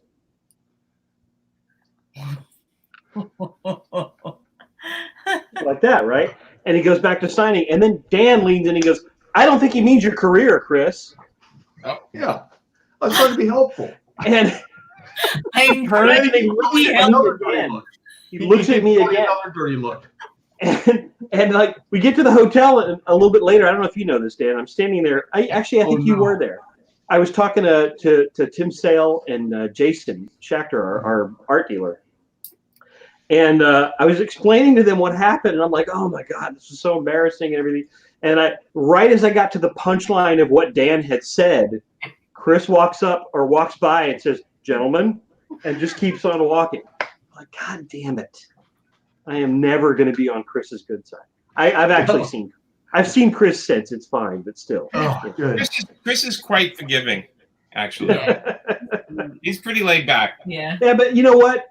Does he forgive Dan? Because it's Dan's fault. It's not my fault. I don't forgive Dan. He loves me. I get along with him just fine. Yeah. I'm not disparaging him at cons like you are for sports. Right. You know. Reminding him that his career is ending. I literally just saw him in Chicago in February, and he was fun. Yeah, he had lunch. Didn't he have dinner with us? Yeah. No, he was having dinner with you when I showed up, and I just sort of hung around. Oh, right. Yeah. That's we tried to get away with no Cully, but it didn't work. It doesn't work with me. I never get the hint. He could smell pasta from a mile away. Right. I remember meeting. But I can't smell when people don't want me around. When I met Claremont for the first time, it was like such an X-Men fan, and then to meet that guy in person, I know it's a little overwhelming, from maybe from our generation, because that was kind of a comic book I'd go to 7-Eleven to pick up, those last couple issues of John Byrne and even the Cockrum stuff later. And he had such an amazing run with the Uncanny X-Men. Yeah, I know, it's crazy. That was probably the only X-Men for me, like that. Like his X-Men. That is the only X-Men. Everything else is like, oh, that who is that character and what's that? But his X-Men, I knew every character. Who is your X-Men artist? John Byrne. John Byrne is yours. What about you, Dan? And then Neil Adams right after it. It has to be John Byrne, Terry Austin. Yeah. I mean, when I first started, reading X-Men was right when that was happening. What was happening? Yeah. The whole John Phoenix, Austin, Chris Claremont. Yeah. See, I backtracked to Byrne, and I love Byrne's like one of my favorite X artists. But I actually started with Paul Smith. That was when I actually got into X-Men. Oh yeah. And I love Paul Smith. I love Paul Smith's work. And there was a year that I had done Free Comic Book Day in Charlotte at Heroes, and that one year they had Paul Smith as one of the other guests. So I sat next to him the whole weekend, and I had decided I was going to try to do as many sketches as I could. And I think I did like 150 sketches, like just quick sketches for people. And what made me feel like awesome after it was all over was Paul Smith looked at me and he says, "That was really impressive." And I was like, I was over the moon for the rest of the time. he gave me such a nice compliment. Said that it was impressive what I did. That's pretty cool. Yeah. I bet you love seeing those sketches now online. Oh, they're not good enough to sell. These are like, I mean, I had to do 150 of them, so we're talking like 10, 15 seconds a sketch, 20 seconds, that sort of thing. Wow, jeez. We're not talking about what you're doing right now, taking like 10 hours to do one piece. Yeah. Dave's really loving this one. Yeah. Hey. Yeah, it's looking mighty fine. Look, hey, Rami Rank. Let's see what he says. Hey, Rami Rank. He's a man. Silvestri is my X-Men artist. Oh, really? Do you have him somewhere? Like he's my artist. He's hard to fit somewhere. That's a big man. He's your own personal X-Men artist. In a cannon. You can fit him in a cannon. He's long and thin. Didn't you say something else kind of terror? There was at the same convention we were at. There was a bunch of Image comic book artists and creators, the original bunch that were in the restroom, the men's room. And you said something that was. Oh no! This was at New York last year. They had like a little private restroom. What? Yeah, there was a little private restroom on the loading dock. On the loading dock. Yeah, sure. Where was this? On the loading dock, at New York Comic Con. Oh, at New York. Okay. And I walked into the restroom, and like Will Spertasio was in there, and Mark Silvestri was washing his hands. Oh. And I don't know if they even heard me or whatever, but I got laughs from the other guys. I threw the door open and I saw them, and I said, "Smells like the '90s in here." So, and you guys blame me for the for the Claremont incident. You're constantly doing this. Yeah, but I don't know. I just figured the joke would fly. So yeah. I didn't think it was all that funny, but Dave thought it was hilarious, and he made me repeat it like 10 times. The flies were zipping up as you said it. Jim Valentino shot you a dirty look, I think. Was he there? How do you know? I was there actually. Dan was in the stall. He was dressed as Prophet. Waiting. Stall dressed as Prophet. And they're just thinking thoughts. Let's be honest, Dan. You have a Prophet costume, don't you? With the wig and everything. I'd have that, the whole deal, the pads, various sawtooth. You know what? Yesterday was the day before Elena and I came back home from distance shopping, whatever you call it, and we have one of those electronic doors that you type in the code and the door opens. It's like a vault, and there's all these different things. No, it's a regular door, but it is electronic, and it was beeping when we got home, right? And that meant that it was opened and it hadn't been shut properly. So immediately, since I am from Florida, what do I have in my car but a machete? So I went into the house. I go, Elena, this just became the best day of my life. And that would have been good or bad, depending on how things worked out. But so I went in the house, checking each room with a machete. That actually made me so happy in those moments. At least I would have died happy. That's my machete story. Remind me never to prank you by breaking into your house. No, I live for it. I mean, then I get to, be. It used to be in my little dreams, like boy vigilante saves neighborhood, and then now it'd be like terrible, overgrown. You'd be a white man. Yeah, angry white man ruins the neighborhood. Not saves. I still love the Brian Stelfreeze story. Do you remember that, Kelly, about the guy who broke into his house? I vaguely remember this story.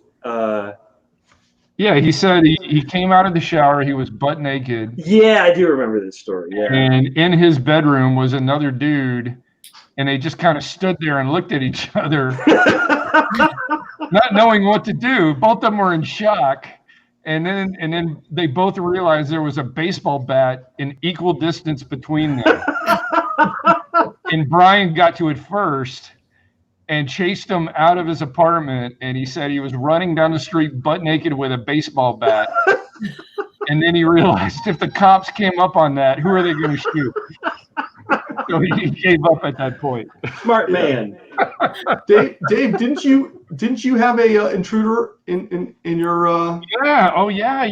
When I lived downtown, I was working. And Dave was also naked. So. Yeah. You walk into my apartment. Baseball bat was my studio, and I was separated by bookshelves and stuff like that. And I'm working away, and all of a sudden I hear my door open, and I'm like, "What?" And it's Brian, and he's naked. But it was some dude with a shopping bag, and I looked at him. I'm like, what the fuck are you doing what are you doing in my house? And he goes, and you got to understand, I lived in I was on the 8th floor of my building, which you needed a code to get into. There was only 4 other apartments on my floor. And the guy goes, "Oh, I'm just looking for a bathroom." And I was like, "Get the fuck out."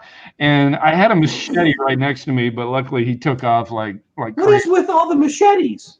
Hey, Why we grew up in the South, you know?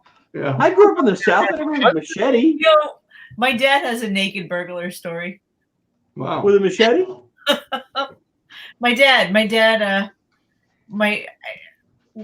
and I didn't know this about my parents at the time, but apparently my dad slept in the buff in the summertime.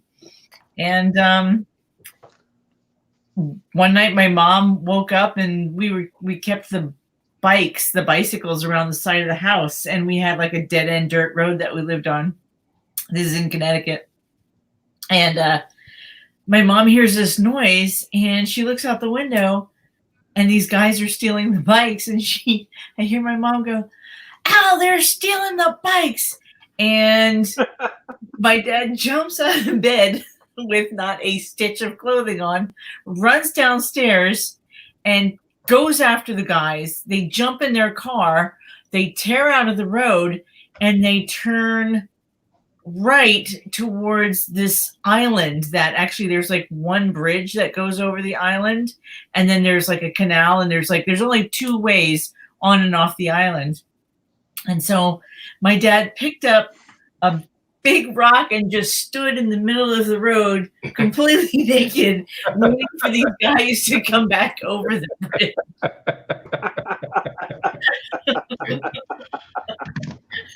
Oh man. Did they? No, they went the other way. They went the other way. They obviously knew the neighborhood because they knew that your dad's still there with that rock. I was going to say, how long did he stand there with that rock? I think for like a good 5 minutes. Hey, Grandma, what's that?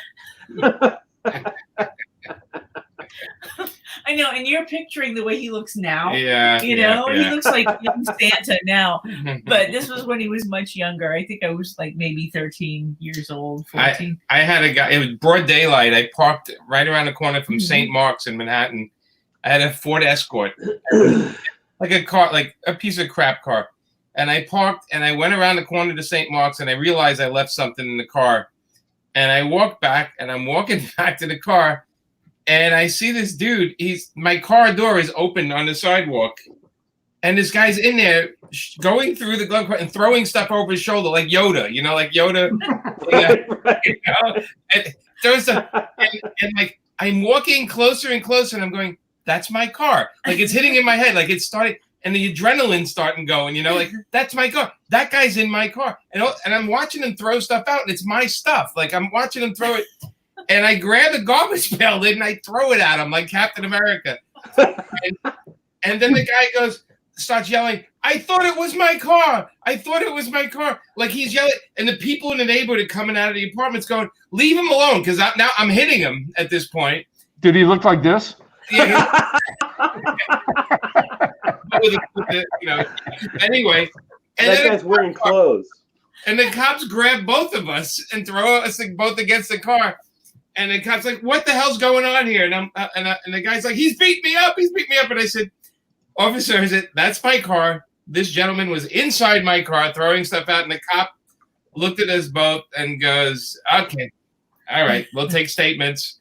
And said, the whole neighborhood was yelling at me, "Don't hurt that guy." They were all yelling at me. But the problem here is you were wearing clothes. If you'd been naked, it would have been fine. Yeah. Could have been. Clearly, we've learned that much. St. Mark's would have made a difference anyway. Oh, guys, we're about to hit 3 hours. I think I should probably take off here at this point. Yeah, Dave, are you just staying on all night? Is that what's happening? I'm starting to rethink that. Is anybody listening here? Is anybody on it? Yeah, 228 people supposedly watching. Oh my God. Not too Dave, bad. I might leave the reins back to you. I don't know if that's a wise idea, but I'm going to give it a shot. Well, basically, this means that Dave's going to be on here by himself. Yeah, I might take a break. I mean, it would be cool if we got to 59,000 by the end of the night.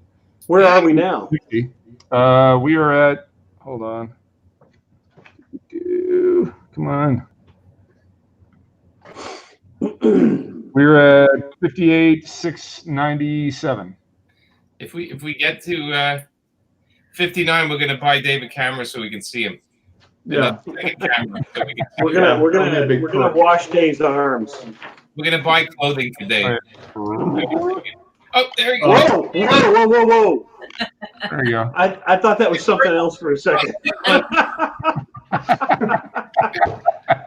When you're looking down at your table, I mean, I'm thinking that could be anything. He's thinking that quarantining to the next level. We need to put some googly eyes. Like little eyes on, like little googly eyes. Googly eyes. You need those googly eyes on there. I'll have to get some of those. That would be cool. That could be your whole YouTube show with the googly eyes. It would be like the most popular show. Hey, Dave, does anything live in that? Not yet. When was the last time you washed that thing? 93. When Prophet came out. Yeah, basically. Well, guys, I'm gonna take off. Elena's done paying the bills, mopping the floors, and doing the laundry. Where's your little boy? Yeah. Little boy's asleep. Is he? Oh, yeah, I would have been on earlier. I had to. It was my night to put him to bed, and I drove him around, talked to him. I started telling him stories because I'm a great storyteller, and for some reason he nodded right off. He just passed out. It's amazing because they're exciting stories, and I'm telling them. You tell Elena stories too? She sleeps. She falls asleep on me a lot too. Pretty quick. Yeah. Who falls asleep first, you or her? Oh, Elena in a second. Her head hits the pillow. She's out. No. In fact, I literally will be talking, and I'll start talking, and then I'll go, oh, well, that was nice. Hey, Dan, take the camera in the bedroom. Let's okay. Let's wake her up. For a year. That's a whole nother show. Oh God. Yeah, it's getting late for everybody. So all right. So if you want to hop back on, you could, Dave. You can. Yeah, I know. I'm getting a little burned out. So I took my time on this. I just want you to know I planned to be here for like 20 minutes, and I stayed for 3 hours. No, I appreciate it, man. I think we all had fun, right? It's nice to see Mark Chiarello. Yeah. I mean, it's a little disappointing that he left and Dan came on, but. I mean, we had Frank Miller waiting in the wings, but we were having so much fun. I decided not to put him on. So yeah, I believe that. Yeah, that was convincing. So where is the special guest you promised, Dave? She's sitting right next to you. Oh, nice. Actually, her and Chiarello were those are pretty special guests. Yeah, yeah. I mean, believe me, I can't believe Mark agreed to do it. Normally, he's like, I don't want to do that, but I'm kind of excited. So you're saying that that's a great invitation. This you got Mark in that boy. Yeah, I'm back on now. I'm Jeff Dunham. So you're saying that Jimmy and I were not special guests? Well, you were the featured guest, but you aren't the special guest. Man, I wasn't even announced.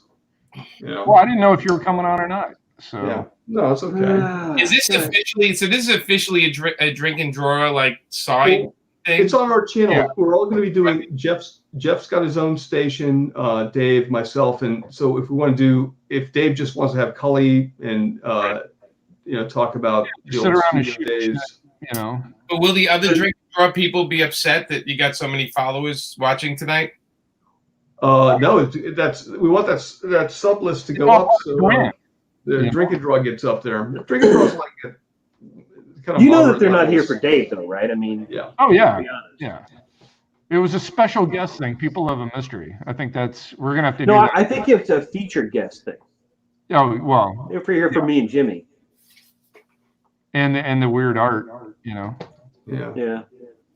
What's with the echo on you here? guys weren't drawn, but I get Who's it. got the echo? I don't know. What? Hello. I'm having We have reached the puppet show stage of Yeah, I think that's a good time to call it, fellas. I like the fact that Jimmy's getting punchy, everybody. my socks. He pulled out the puppets. I like the fact that you had that sock right by your computer. Ooh. Is it a really soft sock or is there some friction to it? Yeah, I'm surprised you can move at this point. I don't hear any cracking. Oh man, they're gone, guys. All right. They got the giggles. All right. All right, guys. Well, hey, listen, thank you, everybody. And if you didn't back the Kickstarter yet, shame on you. Yeah. Shame on you. Dave is Shame working on your family. with you guys. That artwork there is not going to pay for itself, folks. That's right. That's right. But thank you for Did everybody. you show a bunch of pages from the book? What's that? Did Dave upload like what the cover looks like and all the pages? And... Not at all. You know me. That would make perfect sense. I think for the next Kickstarter, we'll do that, Dave. What do you think? Hey, Yeah. it's a learning process, Dan. I'm still I'm learning. just messing with you. You're kidding on the square, though. Oh yeah. Yeah. Yeah. So how long have we been on? 3 hours? Over 3 hours. Elena just told me 2 hours, so I'm gonna Elena, get going. Elena, where are you? Come say hi. Where are Hey, you? Elena, come here. Elena. You left. Dan. Oh, all right. Left him Anyway, like guys, hey, it's been emotional. I know you guys got to go. Yeah. And I have to pee. and we'll celebrate tomorrow. Hopefully, we won't get any cancellations on these things. no. Anybody cancels from now until it ends, we're going after you. Yeah. So that could be pretty. Oh man. Well, like you said, it was fun. It was Thank you, hilarious. This was Daryl. great. Thank you, Steve, Richard. Yeah, thank you everybody showing up. All right. JHB, Judy. Thank you, Judy, John, all you guys. What is this, romper room? Thank you. Yes, I'm going to thank everyone, all 300 people. It'll give us the 4th hour. Oh man. All right, guys. Well, All right, everybody. Good night. It's good to see Good night. you guys. Yeah, good to see you too. Bye.